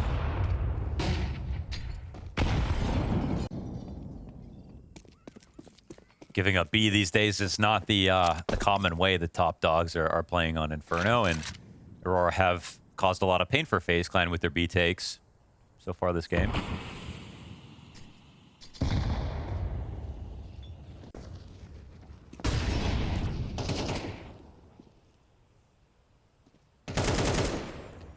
That's kind of the right looking stack, though. You got double arch, so you got fast rotations. You have 3 and B. You have Aurora starting to lean back in that direction. They've been super good on the entries and not the best guns here, but, you know, FaZe are expecting this somewhat. The walk-up might be the right call. Comes down to Frozen, really. Oh, awkward, tough play. Kerrigan remains tucked in. Those flashbangs, though. Not the prettiest moment here for Aurora. And Kerrigan gonna get burned out into the open. Nothing his teammates can really do about it as the boost gets predicted. Sure, Jacob will find one through the spam back the other direction, but it feels like more of a chance to exit than it does a way to win. You can't let these great Inferno teams just kind of have an option to full exec B or like walk up all the way like that with 5. There's just no recourse really for the CTs. We saw the nades that followed Kerrigan over to quad. You kind of can just cover everything from car once you get there. So it was a risk to run. Obviously, FaZe had the advent of rotations and the ability to stack a little bit, but you see even with that, you'd still want to be the T side with 5 healthy guys and car control almost every time.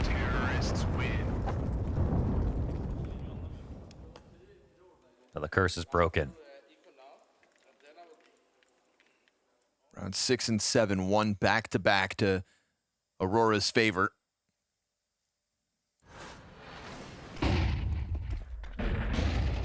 Those flashes, man. Yeah. You've got to win that round for him.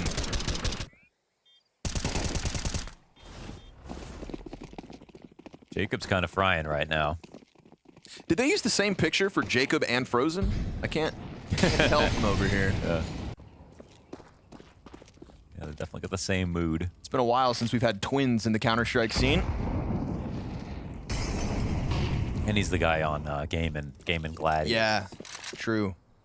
But where's Lucas? Is he also on I there? don't know. I was thinking more about Freddy Frog. Oh my goodness, yeah.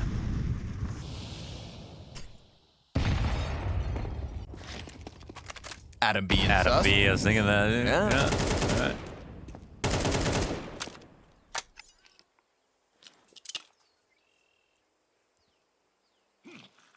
So again, it's sort of this game of like, well, okay, FaZe are sure that if they let them have B, they're going to try to come for it. So here we go again. A little scout is a good idea for Madger. They'll try to overstack it. 3 additional players in position. Jacob using this as a chance to try to carve a path to victory from the push off A. He's been quite weary. You got Wicadia making his move. Okay. Not quite ready for the peak, but Woxic's got the coverage, and that A bomb site soon to be found vacant. As Xantares continues to confirm bodies towards B. This one comes with a price tag for Aurora, but Yeah. I think they'll be happy to find footing on site. Yeah, I mean, they can actually run down. Obviously, bomb's getting planted now. There's no kit to work with. So, just not worth it.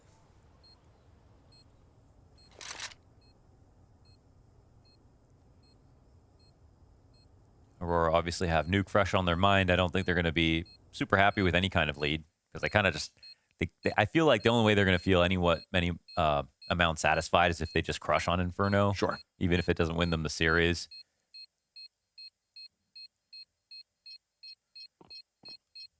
That loss needs to be studied.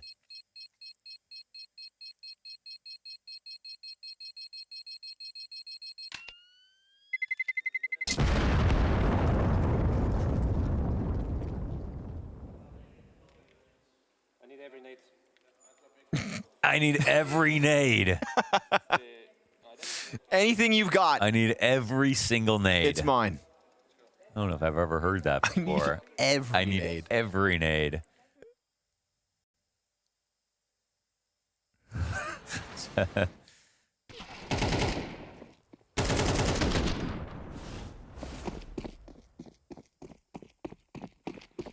Let's see how many he gets. Got him. And they're going to come through that smoke. Oh, and you pay the price. Maybe you don't need nades. Yeah, exactly. Just racks up the frags off of the AK. Him and Twist kind of tucked in front of the smoke grenade. So good on them to fight, I think, for the top of B because you've slowly seen this Aurora takeover of the B bomb site. You've alluded to it. You give them the space. They'll happily just barrel roll through. The desk kind of painted the same picture. Well, Yeah, this time you have to fight for Banana, and it costs you too.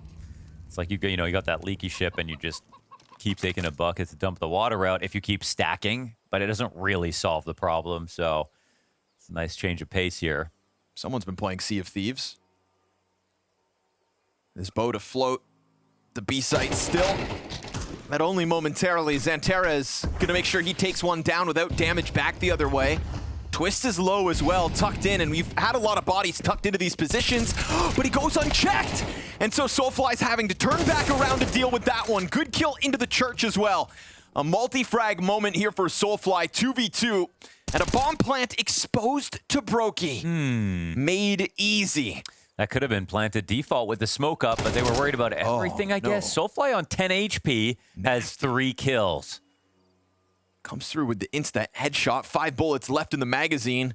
If it wasn't Jacob, I might believe a little bit more. He's been a little bit too sharp, but Soulfly's not sure of where he is. And with the time remaining, Jacob's going to peel back even? Yeah, fake plant confirms nothing. Another fake plant, and Jacob's too far to run at this, so Soulfly's going to be so confused. Wow, patience pays off here for Jacob. He made him think a little bit too much. Little smirk out of Jacob as well. Plays that one cool as need be. And good on him, because things were getting sketchy. Soulfly is time to kill with that headshot into church. Damn near instant. May have been low health, but you know you're going up against somebody shooting straight. Oh, man. I thought for sure Xanteris was going to look down after jumping up. 100%. Because that's normally what you would do. Especially with how often, like, Kerrigan's been playing tucked in there. Yeah. It's every round. Yeah, you're right. Every round has been a Orange's player. Oops. I guess we'll call it an oops. So 3 rounds in a row, all Aurora are allowed, and fast move out through the apartments. This is a beautiful change of pace called by Madger, but will it work with limited guns? AK's still on the field. Madger's got himself a second, and that A site crumbled in an instant. Yeah, that's actually another oops here for FaZe. They run away from this too happily. I don't even know why they got pulled so hard. Looks like they're still going to tease a retake. But, I mean, versus 4, good luck. Xanteris actually right there back at Graveyard.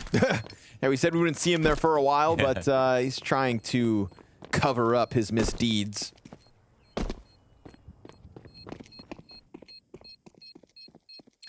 I don't like the HUD's map, Launders, because it still looks like you can play on Graveyard, don't you think? Yeah. Still looks like you can play there. I think we should cut that part of the map out. I'll pull back the curtain real quick. Very rude of you to point that out. Well, you know. We do have the best guys on it here. I just want to see how quickly they can fix it. Yeah, they think they're going to fix it right now. Damn it. We sent the radar guy home already. One didn't come back. No. No, don't.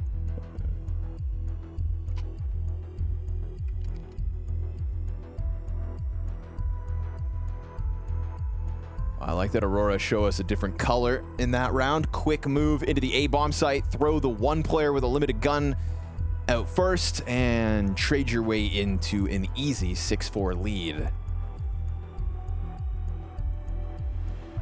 Now, we said that the round wins haven't been consecutive, but we can only say that about FaZe Clan at the moment. 4 one-offs. 2 rounds left to play. I think they're in the mode of like, you know what, we can still make a decent CT side, and that's all we really want at this point. They've shown that they have the adaptations, like with their push on Banana, but it's not that much. They're probably still scared of Aurora and what they can pull off on Banana. So even if they get one more, I think they can frustrate Aurora a little bit.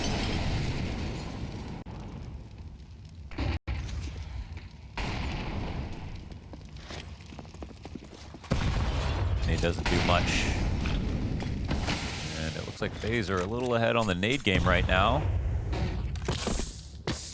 Yo. Oh, damn. Quick with it. Ooh. You know the Opera's here, but that's not going to intimidate Xanterez. Yeah, and here's where it just gets so difficult. Like, they just really tried to fight to get that first kill. Now they're totally out of it. It's Aurora's map to play with. But as they take a look back towards this A site, that is where the shining piece of FaZe Clan's CT side still stands. This 14 kills, 5 death performance from Jacob. Looks like Aurora not going to overthink this. And, yeah. Why should they? Basically unstoppable from this position. At least FaZe will have a lot of guns next round. Well, kept the fire in between the lines at least.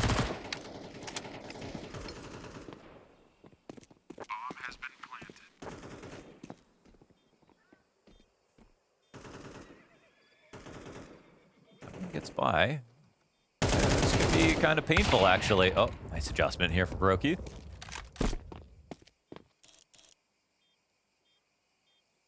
That should be your cue to exit, friend. But he wants another one. Sticks around, creates a bit of sanctuary here for his other 2 teammates, and we'll go into the final round of the half with a guaranteed lead for Aurora at the end of their T side.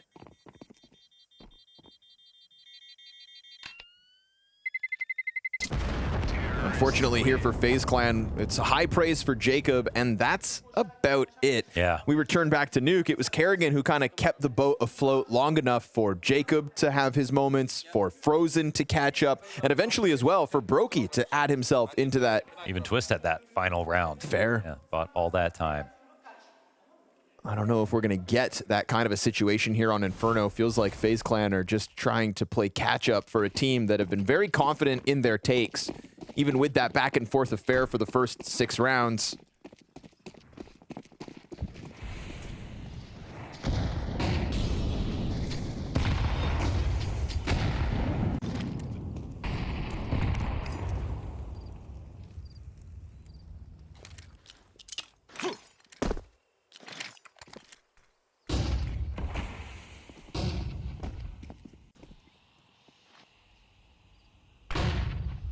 We've had a successful endeavor on B with this kind of a push previously. That 2K from Frozen that happened once.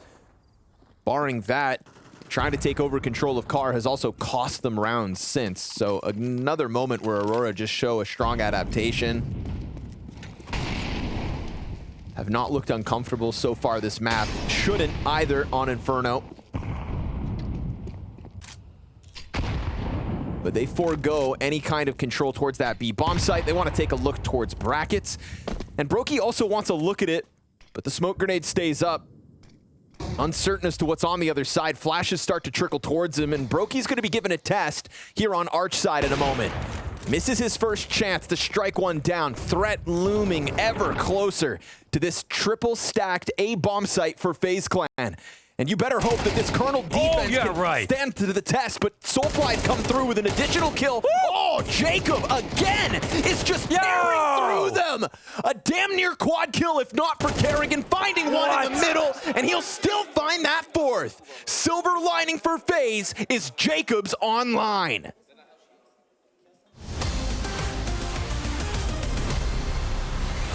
Linus springs his trap, but he's left as the last man standing. That was brutal for FaZe. I can't believe they get out so cleanly. It didn't... Yeah. Someone call an ambulance. Apex, they've been yelling at you the whole game, calling you names. What do you want to say to them? That's all you can say. Took you Look at this forward. Yep. He's enjoying himself. Oh my god, he's playing the guitar. What does this man not do? Man. You think to yourself, what the? Is it a bat? Is it a plane? No, it's an eagle. No. It is actually a falcon. Barreling down from Banana and getting this double kill out of the gate. Yeah, it feels like this is where the Rovers meet the road a little bit. They're good.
Well, a little fire at the fingertips of our boy Jacob tonight. Let's watch that sequence back. This was damn near an ace. Oh. That shot's disgusting.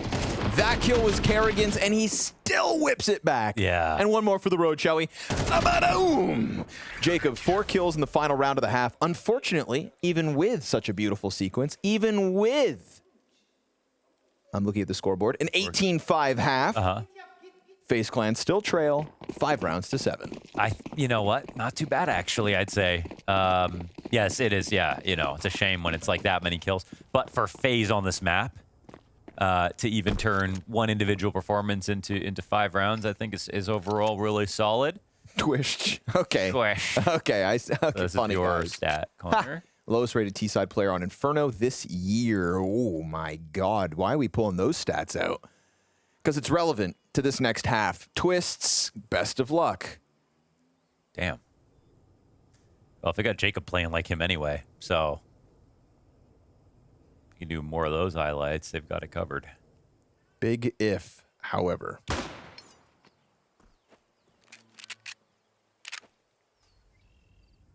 Little trap wire set up there for That's what we get. Zanteris. One bullet fired, everybody walks away. But look at how many people are in B. This is good game planning from FaZe. They, you know, oftentimes we see teams are so prepared for stacks and everything in these pistols, but Wicadia, I don't know if he wants all this smoke right now. Oh, that's actually not bad. Yeah, good push. Gets him into cover. Can just buy time, and at any moment, he could also just kind of pop back out for another duel on his terms. They're wrapping it back around through halls. Also jumping up from down beneath him. Almost manages a chance back towards Frozen. But the retake's on. Triple short retake coming through from Aurora. Madger's going to buy time over towards Library. Quick hop from Soulfly into the site. Brokey and Twist with theirs. And it's Zanteres to hit the mark, but he can't manage the duel versus Frozen. And we've got FaZe Clan with both pistols now so far on Inferno. Yeah, this game actually becomes real. And it's again, would be even more impressive than their win on Nuke, which is already the first miracle of the day. Because on top of that, you'd have to look at this game and just go, Jacob's the reason. Yeah.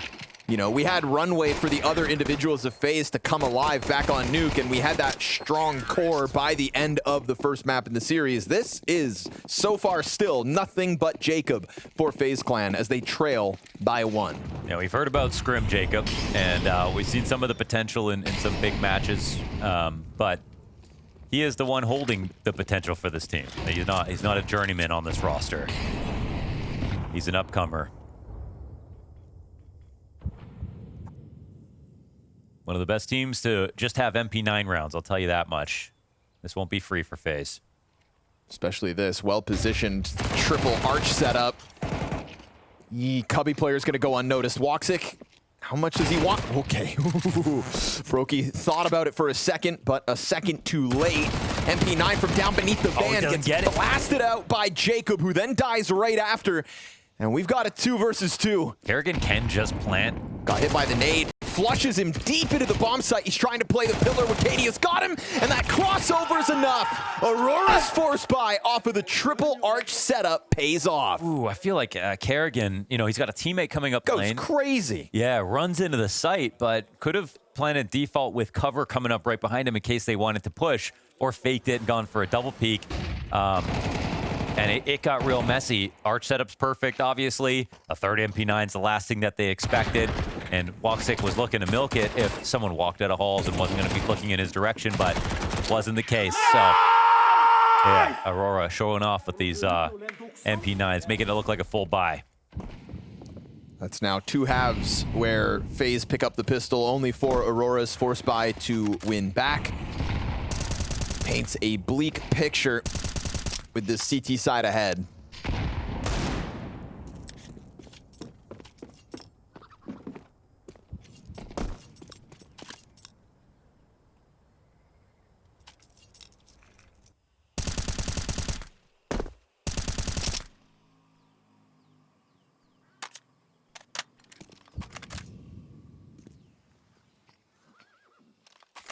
What was the stat about Twist that he was the lowest T-sided player this year? This year on Inferno T-side. In all, I think it was top 30 teams. Lowest rated T-side player on Inferno. All right, okay. I'll believe it when I see it. Okay? Sure. Whoa! Whoa! Jacob's got places to be. And that is a quick cleanup from inside of the B bomb site. FaZe's hopes going up in smoke.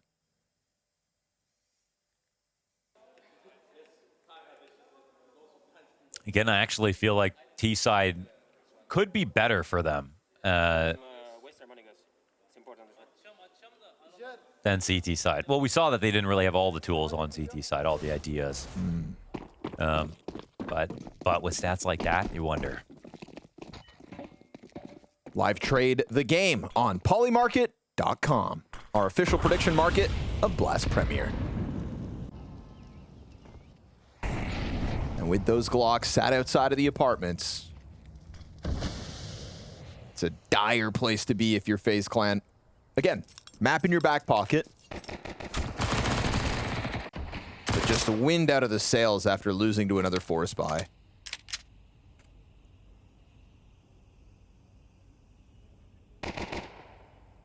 You can feel Aurora's confidence growing.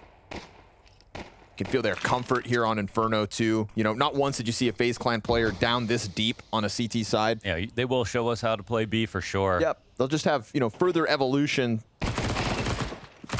The more confident, riskier moments are something Aurora should very well tap into because they should find kind of home court advantage on Inferno, and especially obviously in a round like this versus Glocks. So quick and seamless for the 10-6 lead. I have no H, you know. I need Every all grenade. the yeah, every grenade. I need every nade. It's fun. It's Inferno, so it's like, you know, if you're playing B or whatever, it makes sense that you have to make a calm like that, but it's just funny to hear. It's not even that much of an ask, you know? It's, I just love that it wasn't like, oh, I need every frag, or I need an extra malt. I need every nade. I need 3 guys in every piece of utility you got. They did win that round for the record. This one's got a bit of electricity to it. FaZe Clan, 2 guys already challenging Arch. This tempo is straight out of spawn. Soulfly was looking prepared for the duel, but Twist hits the headshot first. Beautiful blindside from Kerrigan as he peeks out through the apartments. Let's call round 17 done. That, my friends, is FaZe Clan's 7th. You don't often see them make a play like that. That's a little bit new, to be honest. It's quick. It's obviously got all the smokes in place right where they need them. And it's exactly when Aurora had Arch wide open. I mean, that was nasty. Yeah. That was awesome. There's that twist. That shot helps. Yeah, for 100%. sure that helps. That's a new evolution, by the way. You may have not taken the graveyard off of the HUD yet, Blast production, but you guys are doing replays mid-round in a picture-in-picture. That's cool. I'll give you credit. Yeah, we have 2 eyes for a reason. Some of us have 4. Yeah. Yeah, I'm one of those guys, too. I used to make fun of them.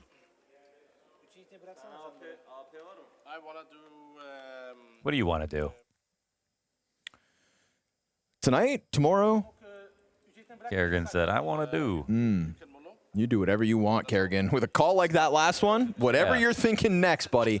Yeah, what else is new? Because that was an impressive tempo that I mean, caught us off guard and most certainly caught Aurora off guard too. Yeah. It does bank on the instant headshot coming through from Twist. That certainly simplifies things. He's one of the best T-side Inferno players out there. Just not in 2026.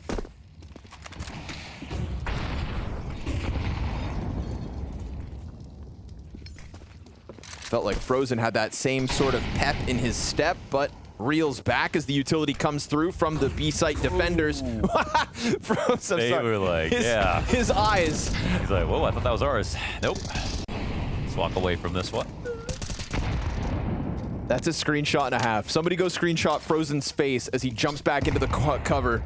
Oh, I missed it. Oh, it was hilarious. Okay, I was just even him walking away I like couldn't that was contain funny. myself. So when all's said and done, lots of damage here for Aurora. They don't get the vision. They don't get a kill. They have significantly impacted. What did I say? Significantly?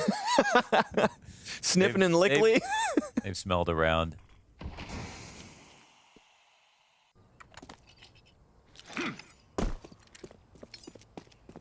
I feel like with that sudden pop as well that they hit the A site with, it's going to keep Aurora a bit on guard. They're doing a double fake, man. This is next level here for FaZe. They don't even do stuff like this that much.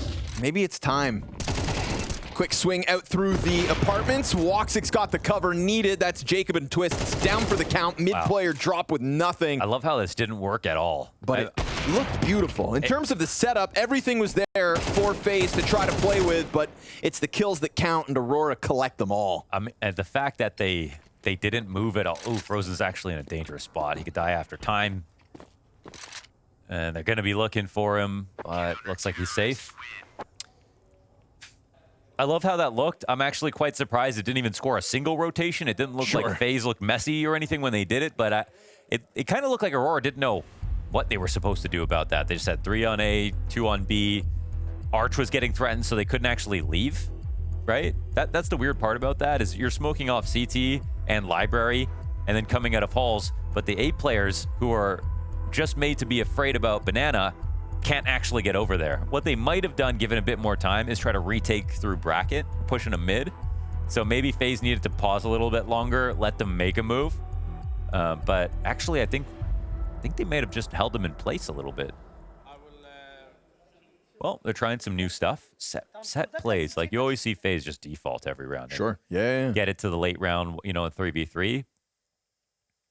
I find what's curious there is that, remember, Kerrigan says, what do you want to do? going into that. So it feels like somebody else maybe called that for him. He right? said, I want to do. Oh, I want to do. Sorry. I thought he was asking. X-Man. Zanteres was one of 2 players to have an AK in more than half his rounds played last year. Well, he kind of goes to town with that thing. So if anybody gets one, yeah, it should be Zanteres.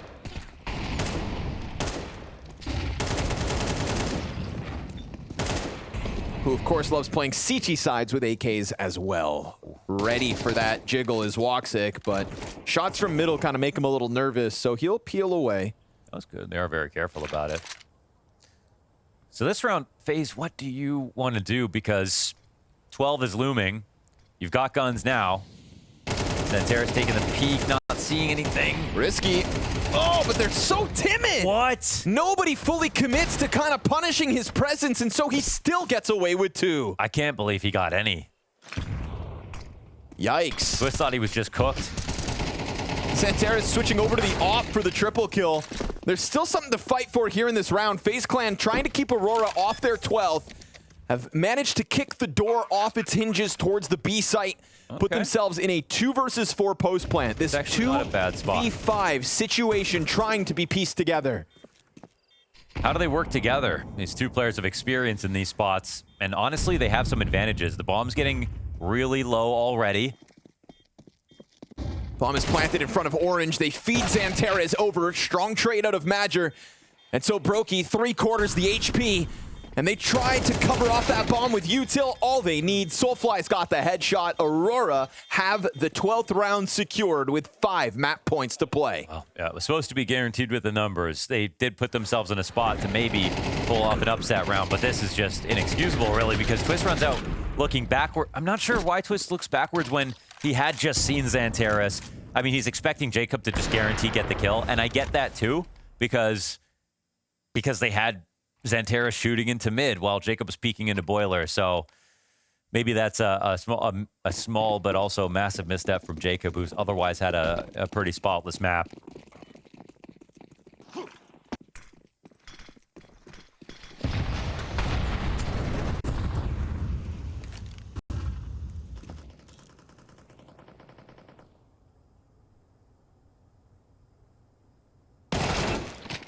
Dirty off angle from Soulfly, but it doesn't net him impact. We've got Woxic trying to hunt in middle, and he'll pluck Brokey off the round.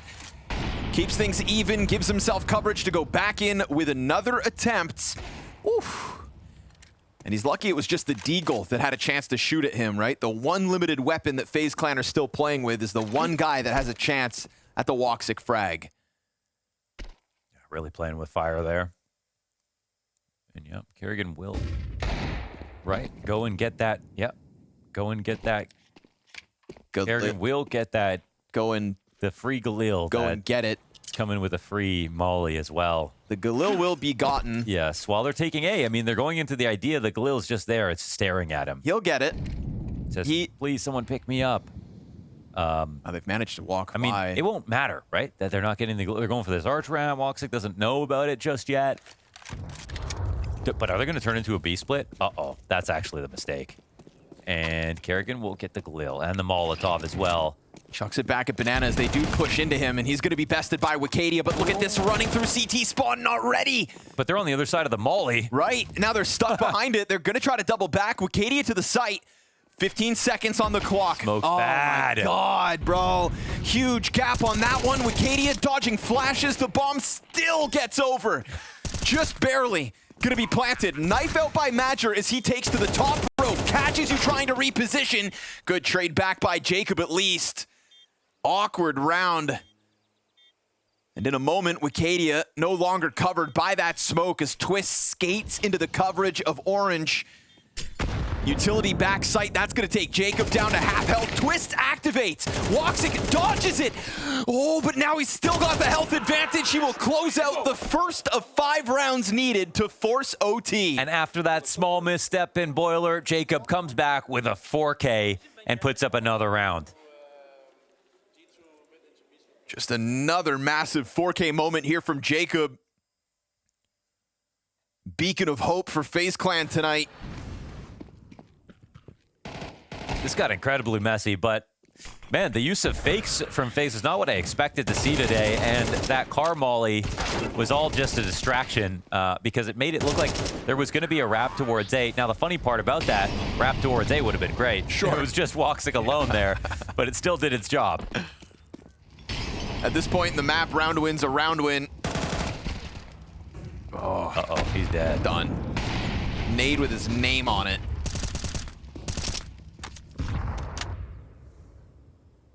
That's a bolstered B bomb site out of spawn. Wicadia has been so confident in his opening moves towards that half of the map as well. And we get this Woxic reposition towards the site.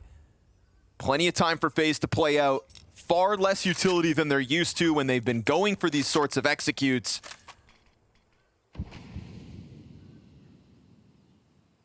So what can you make happen in this much-needed 4v5? Yeah, have they just delayed the inevitable? Or with Aurora dropping guard over here in B, will there be a timing to get in between this smoke? We'll see how far it goes down. Wicadia's running headfirst into this. Now he has to drop that defensively. Here's the stomping. They are going to just try to barrel on through. That's a great trade. They had the right idea. Not too bad.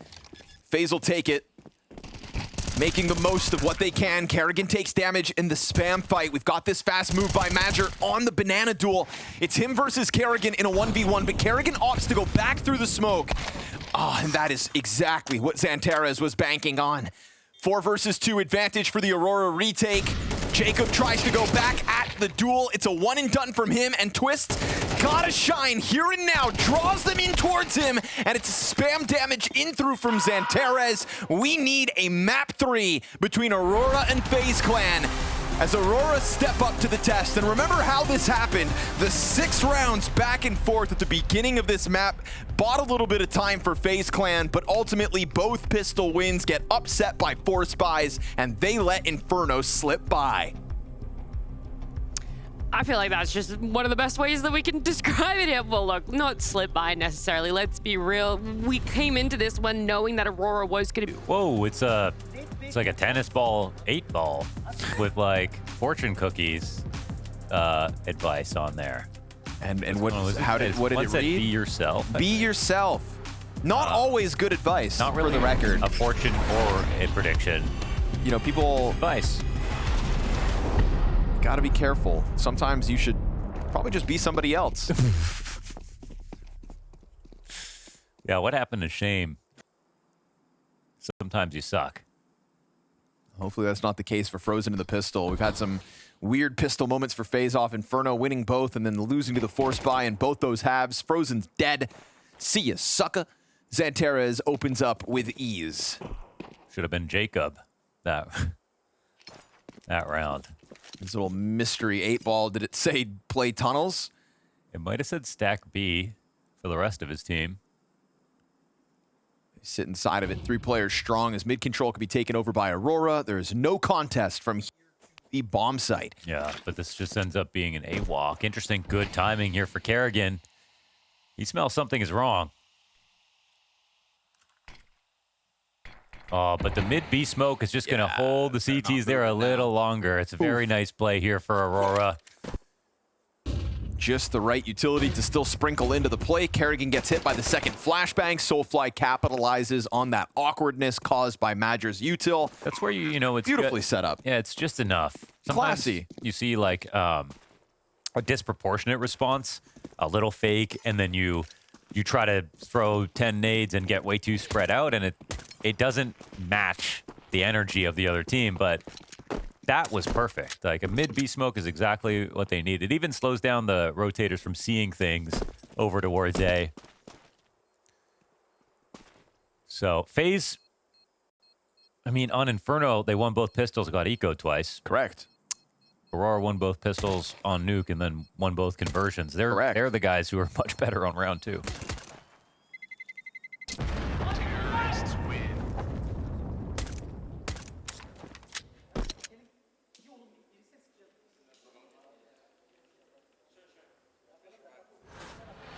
I'm going to go out on a limb and say, 3 outstanding maps for Jacob in the series is a little bit too much to ask for. Like, he's put up 2 super strong performances. It's just, Like if he puts up 3 in a row, he's donk for a day, right? So all that means though is you've still got Frozen and Twist, and you know, like you've got other pieces here that need to contribute. I mean, Jacob's the highest rated player in the series at the moment, over top of Xanterez. Well, speak of the Devils, they go head-to-head inside of the B bomb site. Jacob can't hold them back, and it's man advantage and a bomb plant here for Aurora, looking good in yet another second round. In fact, Aurora have not lost a single second round. You put that in your pipe and smoke it. B-Tramps. Did he say something? Oh, he's got let's see what he's got. Going into this series, FaZe had won just over 42% of their pistols this year. They're not a team that relies on leads. They like to stay back all the way to the very end.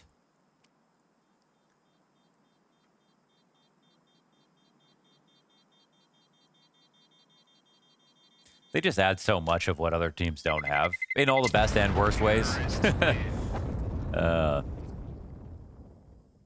Every game is a new, brand new sandbox with FaZe Clan.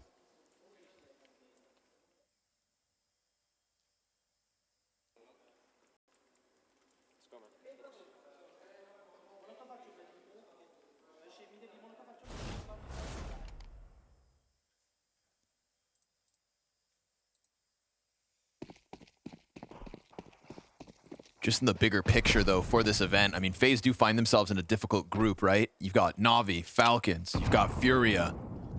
Yeah. Aurora, their first competitors as well. It's going to have to be a strong week from them in what has been a weak year so far. Will a temporary coach be able to change things? I mean, a win like this could ruin Aurora's week for the exact same reason. Sure. Right now, Twists. Famas down empty-handed. Frozen popped with just the one. And Kerrigan just going to let them trickle forward. It's a good trade back from Xanterez to maintain the strong 3v1 advantage. Bomb floating behind him. Only a pistol in hand here for Jacob. He doesn't even want that duel down in lower tunnels. And so Aurora will go up 3-0 off the start of map 3. They're so worried about Jacob though, because he's been aura farming this series. I said it like it was done, but the bomb doubles back, and Jacob's gonna find this duel. It would have to be a crazy. Still, I think a certain timidness there in a 3 versus 1 with a player on the A site. You know, it's scary that you get that bomb duel going back. I wonder if believe in yourself. What else does it got? What else is on there? Okay, that's good advice. Do you just like throw it at someone's head? Read this. Yesterday you said tomorrow, son. Don't let your memes be dreams. Or, you know how it goes. Shout out Shia LaBeouf one time. Boof. LaBeouf. Yeah, heard he's having a great Mardi Gras.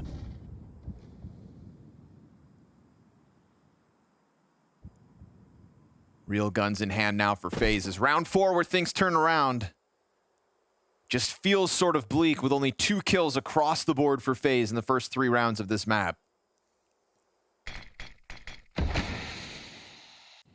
And numbers strong once more for Aurora approaching the catwalk play. Wicadia's MAC-10's got the trade back. Good challenge through that open smoke, but the Opera still surpasses Frozen, and with it, Wicadia has gotten additional space created already. So on the arrival of his teammates, they're good to go. Just go ahead and pelt that utility down into the CT spawn, couple it with a nice lurk out by Madger, and this is feeling like 4-0 guaranteed. Yeah, they're moving a little bit too nice. I mean, after the first map, again, it's like, it's sort of embarrassing for Aurora to say, we lost this game when we had all these great stats near the end of it, but it also points to that in the future, like if we don't make any of those, half of those mistakes, we're gonna pretty much crush you. Yeah. And we saw a bit more of that on Inferno. Didn't expect them to take off in the same way on Dust 2. I thought Dust 2 would be a nice equalizing opportunity here for FaZe Clan, but I mean, Aurora looked very comfortable. I'm loving the little calls that we get from Madger here and there. On map 1, I think that was probably partially his fault, because again, they had everything else. Sure. Opening frags, star players, all that. I mean, that'd actually be a good question to ask him in the post-match, maybe. How much responsibility I mean, let's say they win. Don't ask him if he loses. But just how much does he think he was kind of the shortcoming on Nuke? Yeah, won't matter to them if they just crush here. I'm not going to ask him, but the desk can. Nat's new. She can get away with it. Yeah. Madger's really nice. And no approach from FaZe this round. Not with Twist taking that early damage. You want these scouts to connect. Goddamn, you just want FaZe Clan to get some kills at this point, because it's been a very bleak 4 rounds of play. This is Xanterra special, always walking out mid. Oof. Oh, scouts on both sides, actually. Well, well, well. Madger just splattered in front of Xanterra's like that. I mean, it's a touch awkward. It's not like FaZe are actually that scary over on B. They do have 3 players there, but if the split comes in, they need another scout shot. That one's back at K-Sharp right now. Wicadia remains tucked in. Twists still smoked off. Finds no vision on this walk-up. Scout continuing to just try to pry towards tunnels. Oh, if he doesn't clear it. Pistols, not a crossfire as the window players deciding to push. 2 kills come through for Aurora, make it 3. And with that, the B-bomb site crumbles. It is the 1 death on Madger. That's it. That's all. Aurora keep the round wins rolling forward. That was graceful. That was artistic.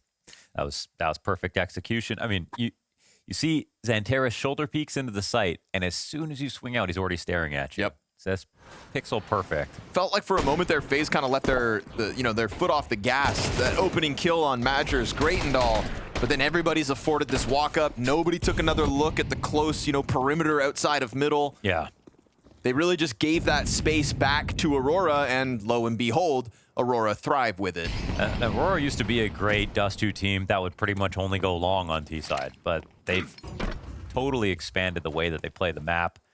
They've evolved a lot. And they've been under tons of scrutiny, and I think from the calling perspective, like they have tried to make a lot of strides to make the most of just really strong individuals, obviously. Like, Wicadia's not even had a good day, and that's someone who we see sometimes absolutely take over.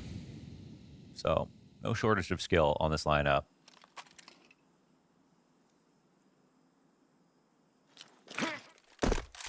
More rounds for Aurora than FaZe Clan have kills collectively. Not to be the bearer of bad news, but it's not enough. And this steamroll from Aurora just continues to grow with momentum. We get this walkout from Madger again, willingness to test the waters in middle. You'll get blindsided by the first of 3, but that's a big commitment, 3 players strong on that mid-smoke, and the timing as Brokey peels away from long. We do get this CT player walk up trying to duel with the guys on Cat, and that's just enough of a distraction for Brokey to clip one off the play. Flashbang comes at him, but the frags are fantastic, and where has this FaZe been? I don't know. All their kills right here. So they'll catch up to that scoreline at the very least. It's a very solid hold and a foundation for what could be a comeback into this map. It's better late than never. Such a clean, convincing outcome. Madger just tiptoes into his own death out middle, and everybody repositioned towards A soon enough.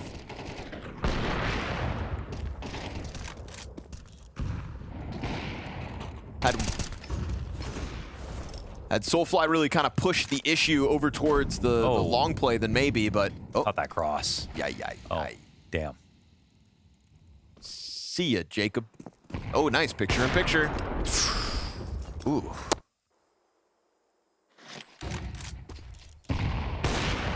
Oh, that was a chance for Brokey.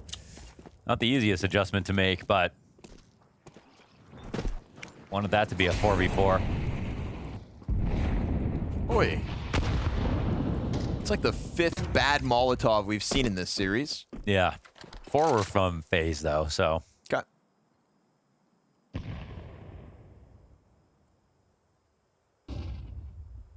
Frozen's positioned correctly, but a little awkward here playing with the nades. Oof! Luckily for him, Twists has got it. Dropped opportunity by Frozen, and Twists here to shine. Triple kill already, utility to soften up the last one, and Woxic just stuck there, fully flashed. Didn't even flinch. Accepts his fate as Twists plays in front of the utility, point blank, with that coverage from Brokey towards window. Can't scoop up the bomb just quite yet, and yeah, Brokey's got that one locked in. Nice triple kill here from Twist. We get the back-to-back round wins out of FaZe Clan. Yeah, I mean, look at Twist, like not even going for that extra kill right there, just doing his job. A real soldier here in B. That's gross. And that's so cool from Woxic, because like obviously he can hit the door cross shot actually very consistently. No secret, he's got some of the best reaction times in the scene.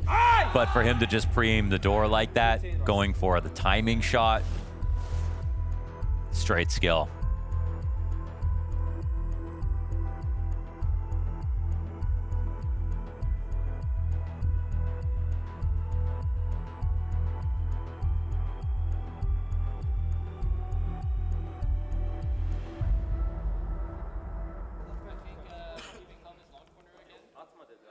Well, the one round they got was nice.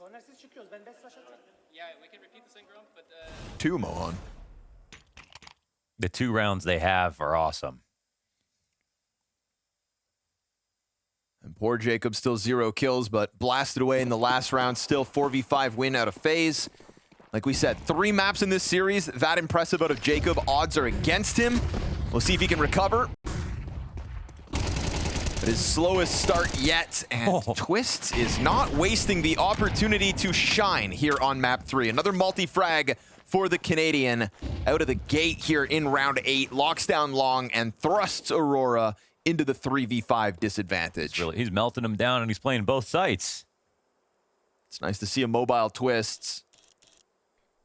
Somebody who's been very vocal about just trying to find himself on an individual level as a player throughout these recent struggles for FaZe in 2026. He's been saying he's putting focus on that. Right now, Woxic's focus towards the B site window. As Frozen again is weaponizing this double op setup. Plenty of time still for Aurora to rob this one back, though. They walk out through those mid doors, flashbangs come through. Kerrigan actually eating a flash in the middle of all that. Felt like he was about to pounce on it just to confirm the numbers, but we'll see if his timing works out. If they move slowly enough, he will have a chance. They can't just watch everything. They do hold him back. Jacob kills Xanterez next to Madger, who's now going to try to pounce off of that Woxic flashbang, but Frozen's got it. Hook, line, and sinker stuck through the doorway, and that perfect pinch between the two oppers gives FaZe Clan their third. They really have leveraged that one great round towards A to back-to-back. Super good holds, obviously, from Twists on 2 of these occasions. There really was a moment here where this game looked done. It was 5-0, and as you pointed out, FaZe had less than 5 kills in total, and just like that, they've earned themselves a half buy here from Aurora.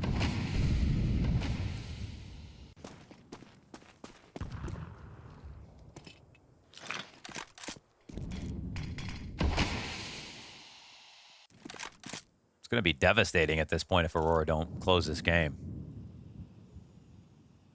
There we go. One of the best CT sides this year on Dust 2, and we're seeing some of that action right now. Frozen, awkward reposition, still able to put the scope back up, but he loses his support. This time it's all him. And the 3rd and 4th shots are whiffs. Twists, quick to the scene with a double kill, in with a 3rd! Woo! And Twists not wasting his moment in the spotlight tonight. Makes mincemeat of the follow-through there from Aurora. He has been a firecracker in this last string of rounds here for FaZe Clan. So many multis, and Frozen also awkward spot, especially with his teammate dying on the rifle. Getting to, delaying just enough to make sure Twist could deny any type of bomb plant from going down. Off the back of the Brokey flash. They're keeping up with the action. Totally different game now after the 5-0 start that Aurora had. Slow to get off the pitch, but moving now at full force. Another look from Twist. Another different position at the start of a round, and another multi-kill moment for Van Dulken. Gotta underscore that. He's played long, B site, now off cat, multis every single time. He could not figure his game out on map 1 at all. Don't count him out for too long. 12-4, 10 rounds into Dust 2.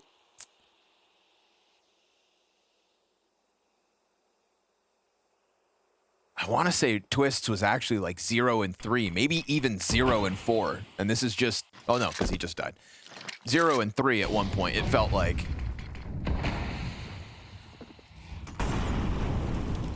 Believe in yourself. Frozen told him. Brokey puts the scope in place just in time, but this long challenge is quicker than some of the others has been. Oh, the molly's not gonna help. I mean, it's gonna shove him back at least. I was thinking there was a chance for a kill, which they might need. Yeah, Wicadia just kind of teases the corner. If he peeks into that, Opera's got him surely. Yeah, Brokey just patient on the line. Oh, to the USP headshot goes Brokey. A triple kill in this one. As that catwalk fallback, the long cross hold, and the close all belong to Brokey. We've got a tied game 10 rounds in. They've got Aurora sweating now.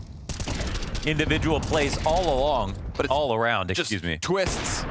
Again, opening move into catwalk, confident as need be. Double kill right there for the taking. That round also featured Twist's third successful opening duel, as again, he has been happy to take these early fights, no matter where, no matter when. Getting the opening duel, and oh my goodness, Woxic, that is just exquisite. It's another timing shot on Jacob to put him at 1-8 on the cross. Scout wallbang headshot. Like, again, he's not just relying on his reaction time. That's just perfect What's messed planning. up, too, is last time Jacob jumped and died, this time he'd stayed on the ground. And Woxic's still ready for the shot. You try to change up your pathing, you try to change up your tempo, and you still eat it.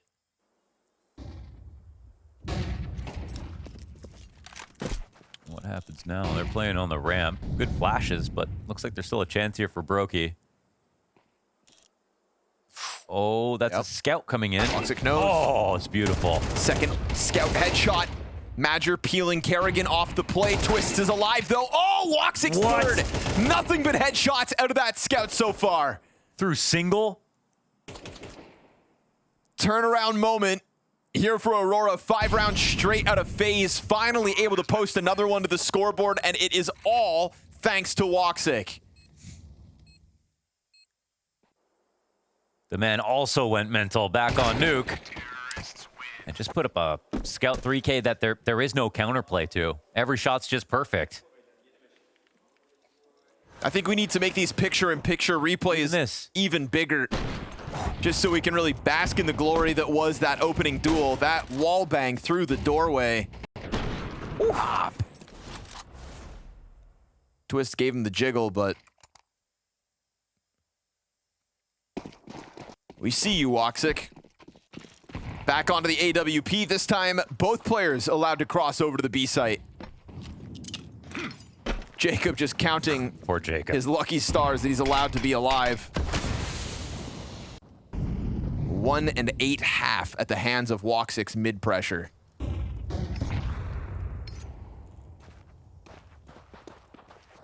But hey, the kid had 2 great maps. Twist has been very pervasive on Dust 2 so far, but he's always been at the site they go to. This time he goes for an early lean towards B. Is this going to be another golden read? It doesn't look like it. The split, taking formation towards long now. Their flashes have been on point. Brokey's out of there with no shot in response. Tries to give himself a little more wiggle room, dodging flashes all the while. Teammate's dead and he misses. Spam's gonna come through. Whiff chance to stop Xantares as well. At least you could have cut off one end of the attack. Frozen spams through for a single frag, and that's just gonna post Xantares one step higher. Only temporary though with that hold. 4v3 advantage. Twists tickled by the flames, stuck into the corner. He's getting away with some space.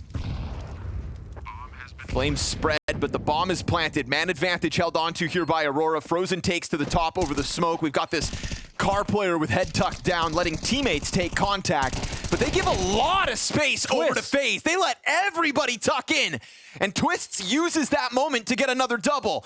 You've got this Woxic off at hand, and they find the retake thanks to Twists. Another triple kill moment comes through. Tied game at 6 rounds all. How do FaZe find the runway?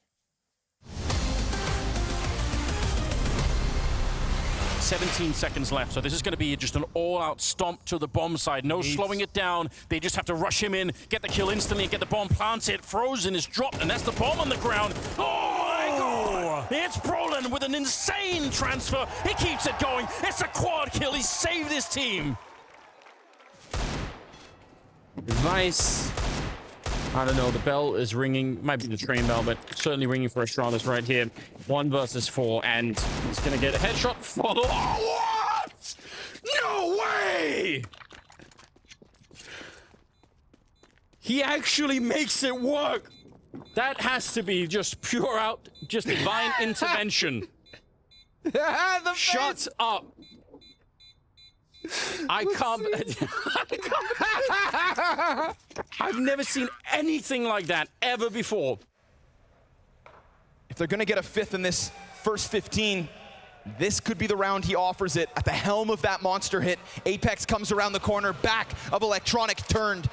A double man advantage that feels like surely Vitality have already got enough. But what about that flash from SDY? How about this hold from Perfecto? Incendiary to the right. Sumdai Young turns his attention. Oh! All 3! Sumdai Young and Sumdai again and again and again. 11-4, 11 rounds straight, and a dominant overpass CT side. Yeah, you see definitely a big gap providing itself. They're going to come through this. They're on their way. Setups here. Good flashes. Rots, he is supposed to be the way in, but he's escorted out off the premises. Shush! This is his site, and he continues to lay down more and more from Shush. Oh, 5 from the Dane. Sometimes these work. See if they eat the flash or not. They do. Oh no! Oh, that's Zai was blind as well. Oh, Rain the double deagle. You're not gonna. Oh! When it rains, it pours. And then Rain adds in that extra secret spice. Gives you a round like this. A 4th! Everybody falls at the hands of Rain.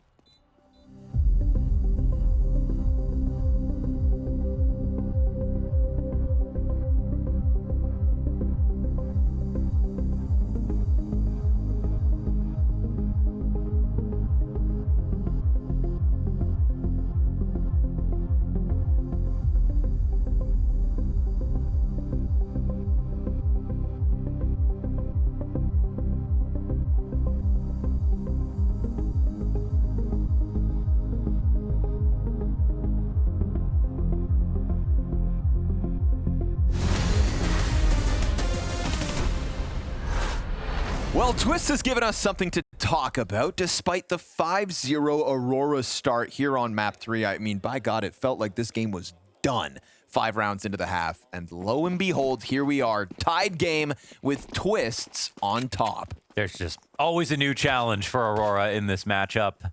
Yeah, this time it's Twist, maybe the most unlikely contender. I think between him and Brokey, we were expecting a bit more. Well, here it is. So many multi-kills. Delivering those Dust 2 stats that were foreshadowed a bit by B-Trams earlier. Yeah, those were CT side specific, and he held up his end of the bargain. See what he can bring to the table on the attack, but for now it's long control for FaZe. At least the doorway's earned. And that does get Aurora to scramble back.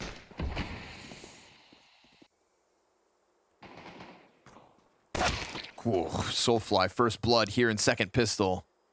Quick execution of Jacob, putting him back in the dirt. No fun for Jacob. And 9 from the highest rated player coming into map. Oh! You got to love that. 2 taps from Woxic, and let's say this is Aurora's pistol, shall we? No one's wasting ammo this round. Frozen tries to bring it back, but he meets his maker in Xanterez. And that is going to be Aurora taken over with a CT pistol, winning both pistols in this map as well. Well, they got absolutely clapped up right there. That was not close, honestly. Nice shots, Woxic.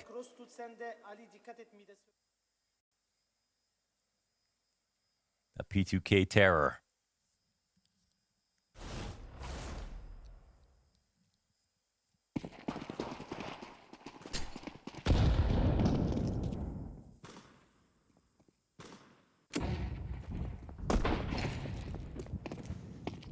They don't always win the pistol, but they always win the second round.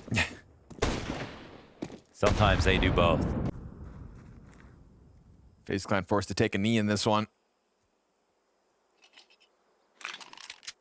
Can talk it out and try to test Madger, but you're met by another smoke.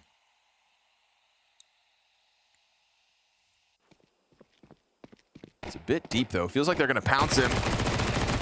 They try to stagger it, but he is supported by Xanterez, and it goes about exactly how you'd think. Bomb is delivered to the feet of Aurora's in-game leader. And that is Aurora to win every single second round of the series. Yeah, and it's even more impressive that it's without all the pistols as well. So it really shows you what kind of team that FaZe are dealing with.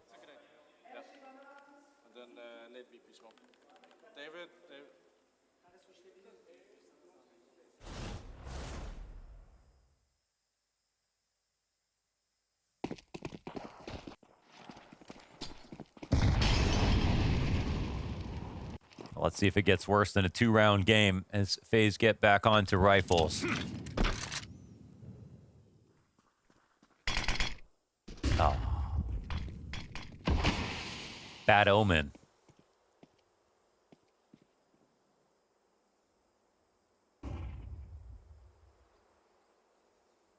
And they have just... It's a lot of utility for FaZe in total in this series. Missed, you mean? Yeah. Yeah.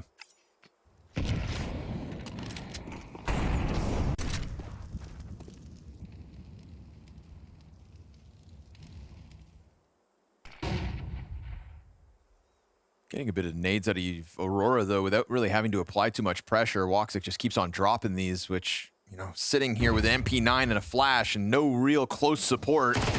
Oof, he could still just whittle this down by drawing them into him, but as he tries to chuck that flash up, Brokey strikes well. Madger dropping nades, mid-walk out from Kerrigan's a one and done. And while Madger's still concerned about Catwalk, he's got to forego control of Long, you'd think. Flash comes through, he's gonna try to pounce him and Xanterez. Collecting those frags in the Catwalk play from Jacob, a step too late. Aurora called into the action on their terms will get themselves established to the 3-round lead. That was probably a 50-50 situation with that flash push. FaZe could have shut it down, but the timing is beautiful. I like when Aurora are just like getting extra aggressive in spots where the other team is too. And Woxic absolutely stealing this kill away versus Twist of all people with the instant MP9 headshots. Nice! Hold up!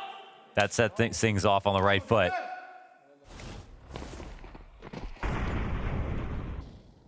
Game goes to 3. FaZe go to pistols. Yeah, keeps it bleak with this buy.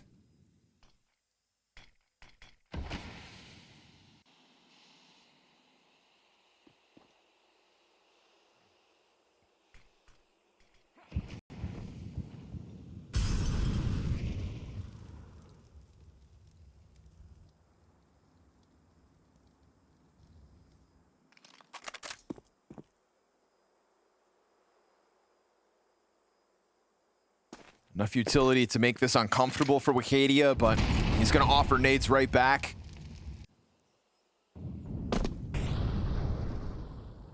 They don't fully dump the util, and we also don't get the full-blown commitment just yet. Second volley of util goes over top of the mid doors. Yeah, it looks like Aurora, you know, they know what's coming right here. It is just about a little bit of luck. The flash is excellent. No luck involved in that. Car player also eats one. Soulfly able to kill Jacob. Oh, doesn't waste shots for the frozen frag. And now that pistol gets swept under the rug. Twists. Unfortunately, the MP9 goes dry, and Xanterra is right there to conclude the 12th round win for Aurora as their fire starts to grow here on map 3, starting to feel the ability to close out this series, to keep the challenge of FaZe Clan at bay. Some good energy right there for Madger, and a split that, you know, it can work, but the map's a bit too quiet. Aurora are just a little too suspicious about the thought of a B split. They don't need to over-rotate. They have everything in place. Their CT setups are obviously going to be solid no matter what.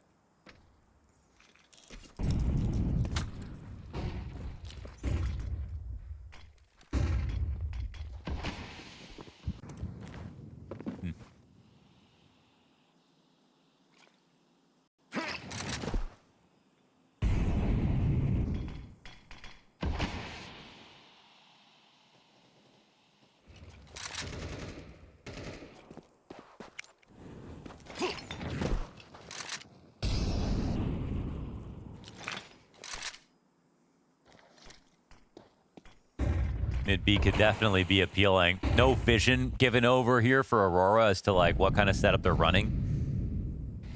That'll make it harder for Kerrigan to make the perfect call. He'll have to guess a bit. They're trying to draw out some kind of reaction. It's Jacob as the tip of the spear right now. Utility pressure's coming through. Well-timed flashbang blinds the Opper, but Jacob was into the corner, so he dodges it and punishes. 5v4 off of Jacob's 3rd kill in this map. This one's, oh, I thought it was going to be coming B. Brokey's actually changing his plan. I don't know.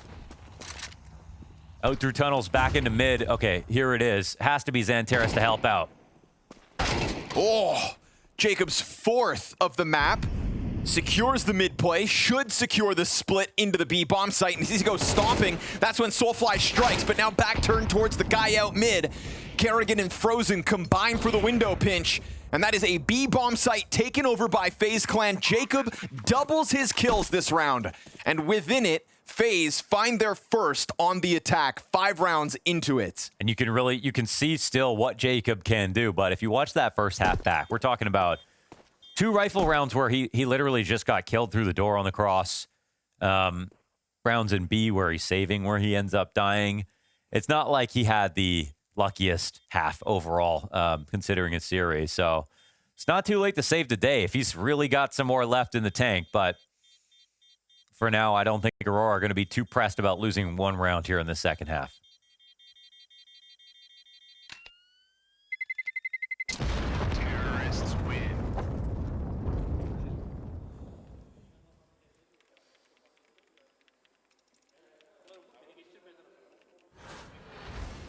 That flash dodge caught the player in the doorway, but Jacob dodged it perfectly. And Xanterra really didn't mask his approach either, right? Comes stomping down through CT spawn. Very obvious that he was in that corner. Jacob makes the most of the moment.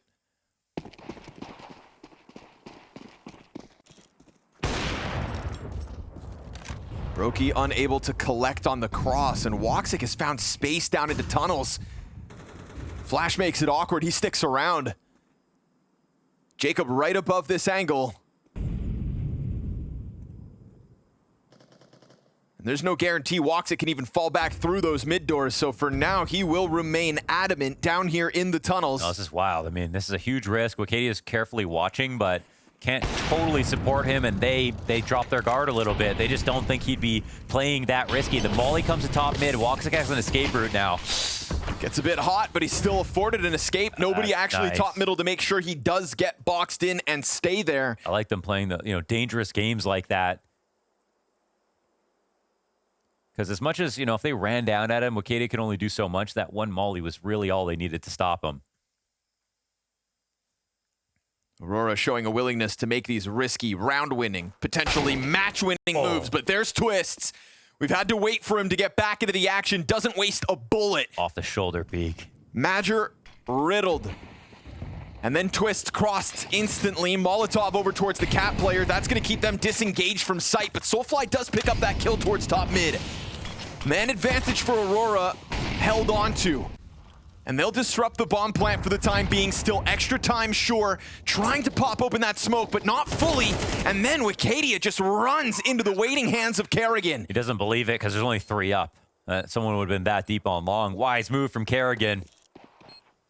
Twist able to fall back into the ramp now. This position secured by Kerrigan's long frag. Brokey will not miss the chance to strike one down, but Soulfly, close proximity. That's going to catch Twist off guard. Kerrigan drawn back from long. It's damaged both directions, an op shot that can't whiff, but he does, and that opens the door for Woxic's clutch. You've got him in the open. Woxic right there to end it. Jumps on top of Bomb with Kit, and Aurora find 11. That's a miracle. I think that Kerrigan even got 1 kill with the health in his position, but needed the clutch too. Couldn't deliver that. Brokey's got to land that.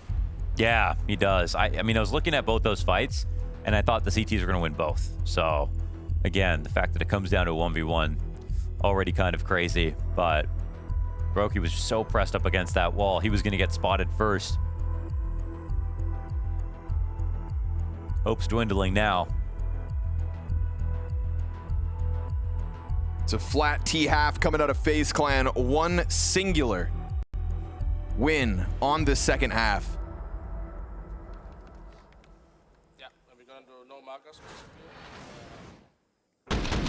Excellent opening from Twists on long, punishing the shoulder. Kerrigan gets away with the freebie on the flank as well. But Kerrigan's also in such a tough spot once Brokey misses the shot from Goose, once he opens the door for that challenge from the bomb site for the last CT.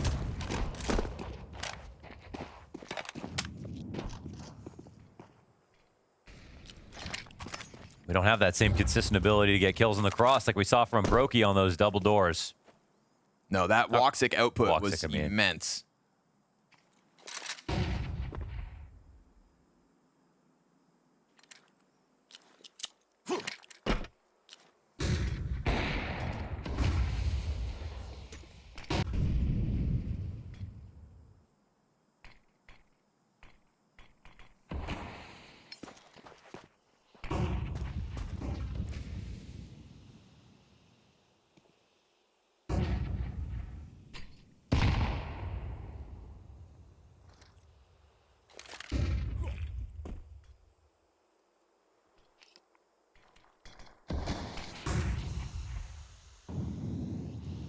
Sneaky moment here from Jacob. They're so grouped up inside of long. I mean, it's all they've got. It's not that bad of a place to be in, but they will turn around multiple times. Boppers give it a chance to just dump utility. Frozen tagged by that one down to half, but you've got Kerrigan trying to run this up point blank.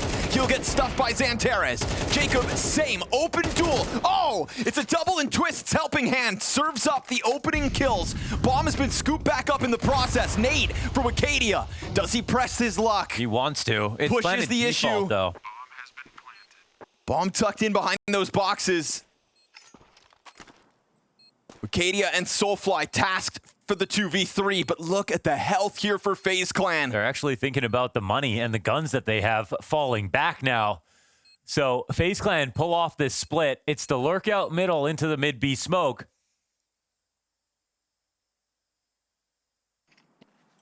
And another good round here in the second half for Jacob. 2 key multi-kills that we've got from him. You mentioned it, how in the first half he was just kind of muzzled, right? Yeah. Denied the cross over to the B site, forced into the saves or the B site retake. Yeah, some might look at that and he only had 2 unlucky deaths, but when it's 2 full rifles, yeah. Like we just heard Blade talk about, if you win 3 important rifle rounds and a half, like you can just win the game in MR12, and so those were not small frags that Woxic picked up on him.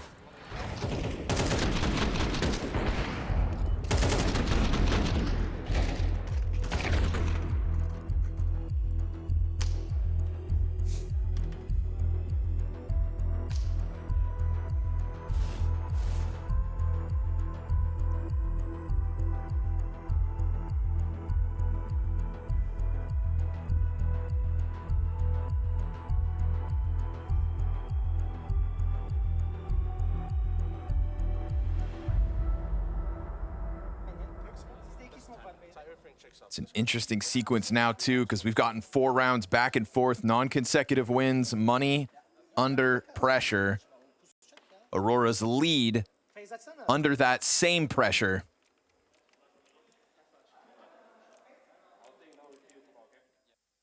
A 5-0 start to the first half, a 4-0 start to the second. But everything they have is invested in this one for Aurora, and Woxic makes sure to set up shop with an opening kill towards long. Just a better opera today. Now starting to feel his impact throughout both halves with opening duels like that one. Secures Madger's position. But it is still going to be Kerrigan to test the waters up catwalk. T's drop this fake Molotov behind Kerrigan, trying to convince Aurora that he isn't as close as he is. Now, the trajectory on the nade will let him know he was just there on the brink of it.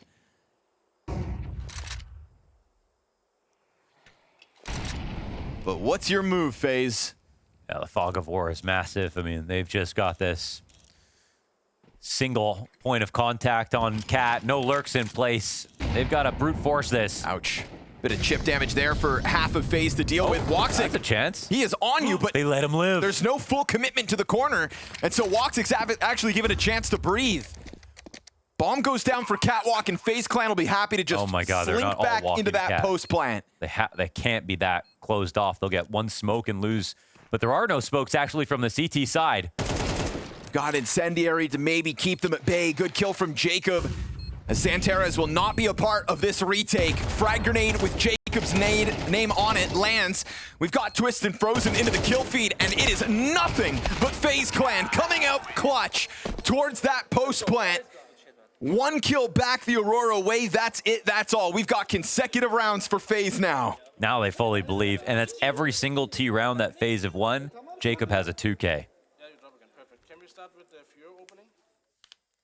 I mean, now even Jacob having this scoreline, it's not his best. But the impact already in this game, once he's gotten a chance to actually play the round, shows us the quality of play he's brought all day long now. And there it is. Yeah, because you look at this, spy, and oh, no, not like this. No, please, not like this. Oh my gosh. Into the gun. Into the gun. Oh! Knife into the... Insta-kill, AK Wicadia, half health, 3 teammates down to just scoop up control, but he's gonna let his guard down and die to Frozen. Okay, they make mistakes. They get a little too excited about the opening, and it will be the FaZe Clan close. Exactly, holy shit is right. Yo, you guys see that? Like he teleported there or something. Man, that was a bit too much.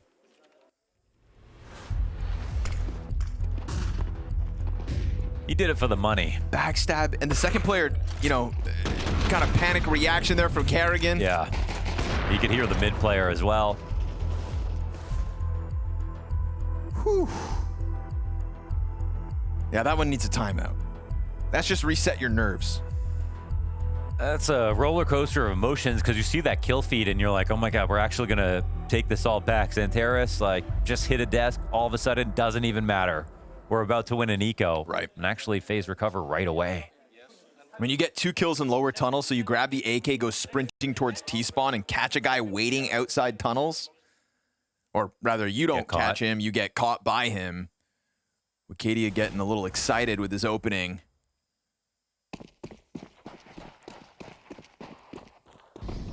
FaZe make it a 1-round game.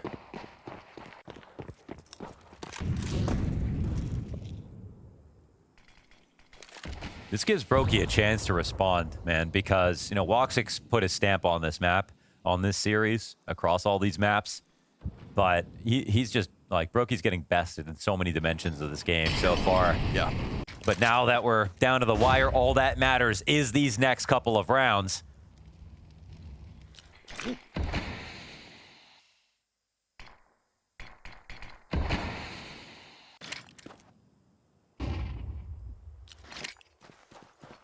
It's a lot of rumblings of utility out middle, and there wasn't anything behind it until this point. Jacob decides to jump out, and we haven't had Aurora take any kind of a defensive stance to deal with this.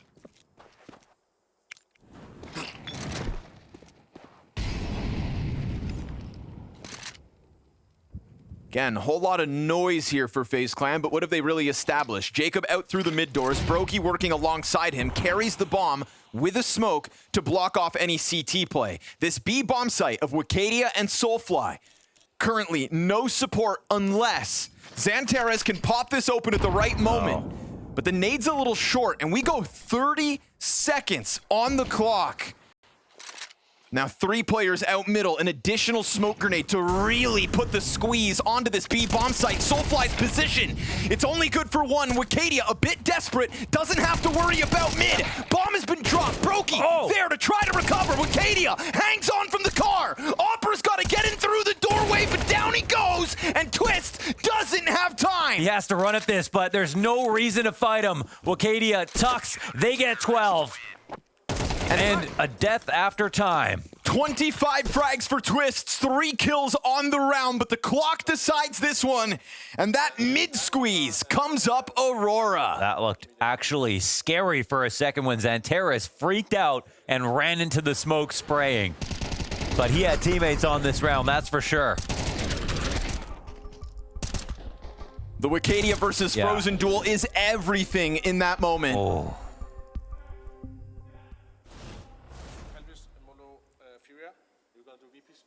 So much rested on that the entire round. Absolutely. And now it'll be FaZe fighting to get into overtime. 2 match points. After a 3-round FaZe streak and 25 kills to Twist's name. Still a full buy on the cards in this early tunnels play out of FaZe Clan.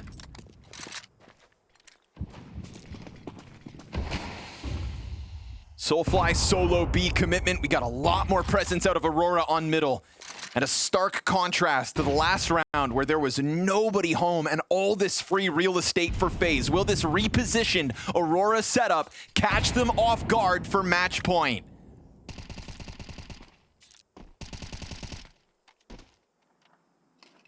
The first wave of smoke grenades fades. Kind of love the call here for Aurora. You've got Madger over at long. He can stay here pretty much forever. They've got a flex player towards B with a 3B lead. FaZe want a piece of this. It's a dangerous game for Woxic to remain floating out here. Kerrigan's going to try to test the waters as that second smoke goes down on CT spawn. If he tries to cheat through this smoke, it's hook, line, and sinker. Woxic, damage dealt. MP9 collects. They're stuffed on the side of the tunnel smoke, and it goes up empty-handed. Aurora trying to bounce back into this one. And they do it in convincing fashion. Just when FaZe felt like they had momentum, it will get ripped from their hands. Another loss for FaZe Clan in 2026. 3-10, their record since Budapest. And Aurora find momentum off of Pro League Grand Finals and here into their opening game of Rotterdam.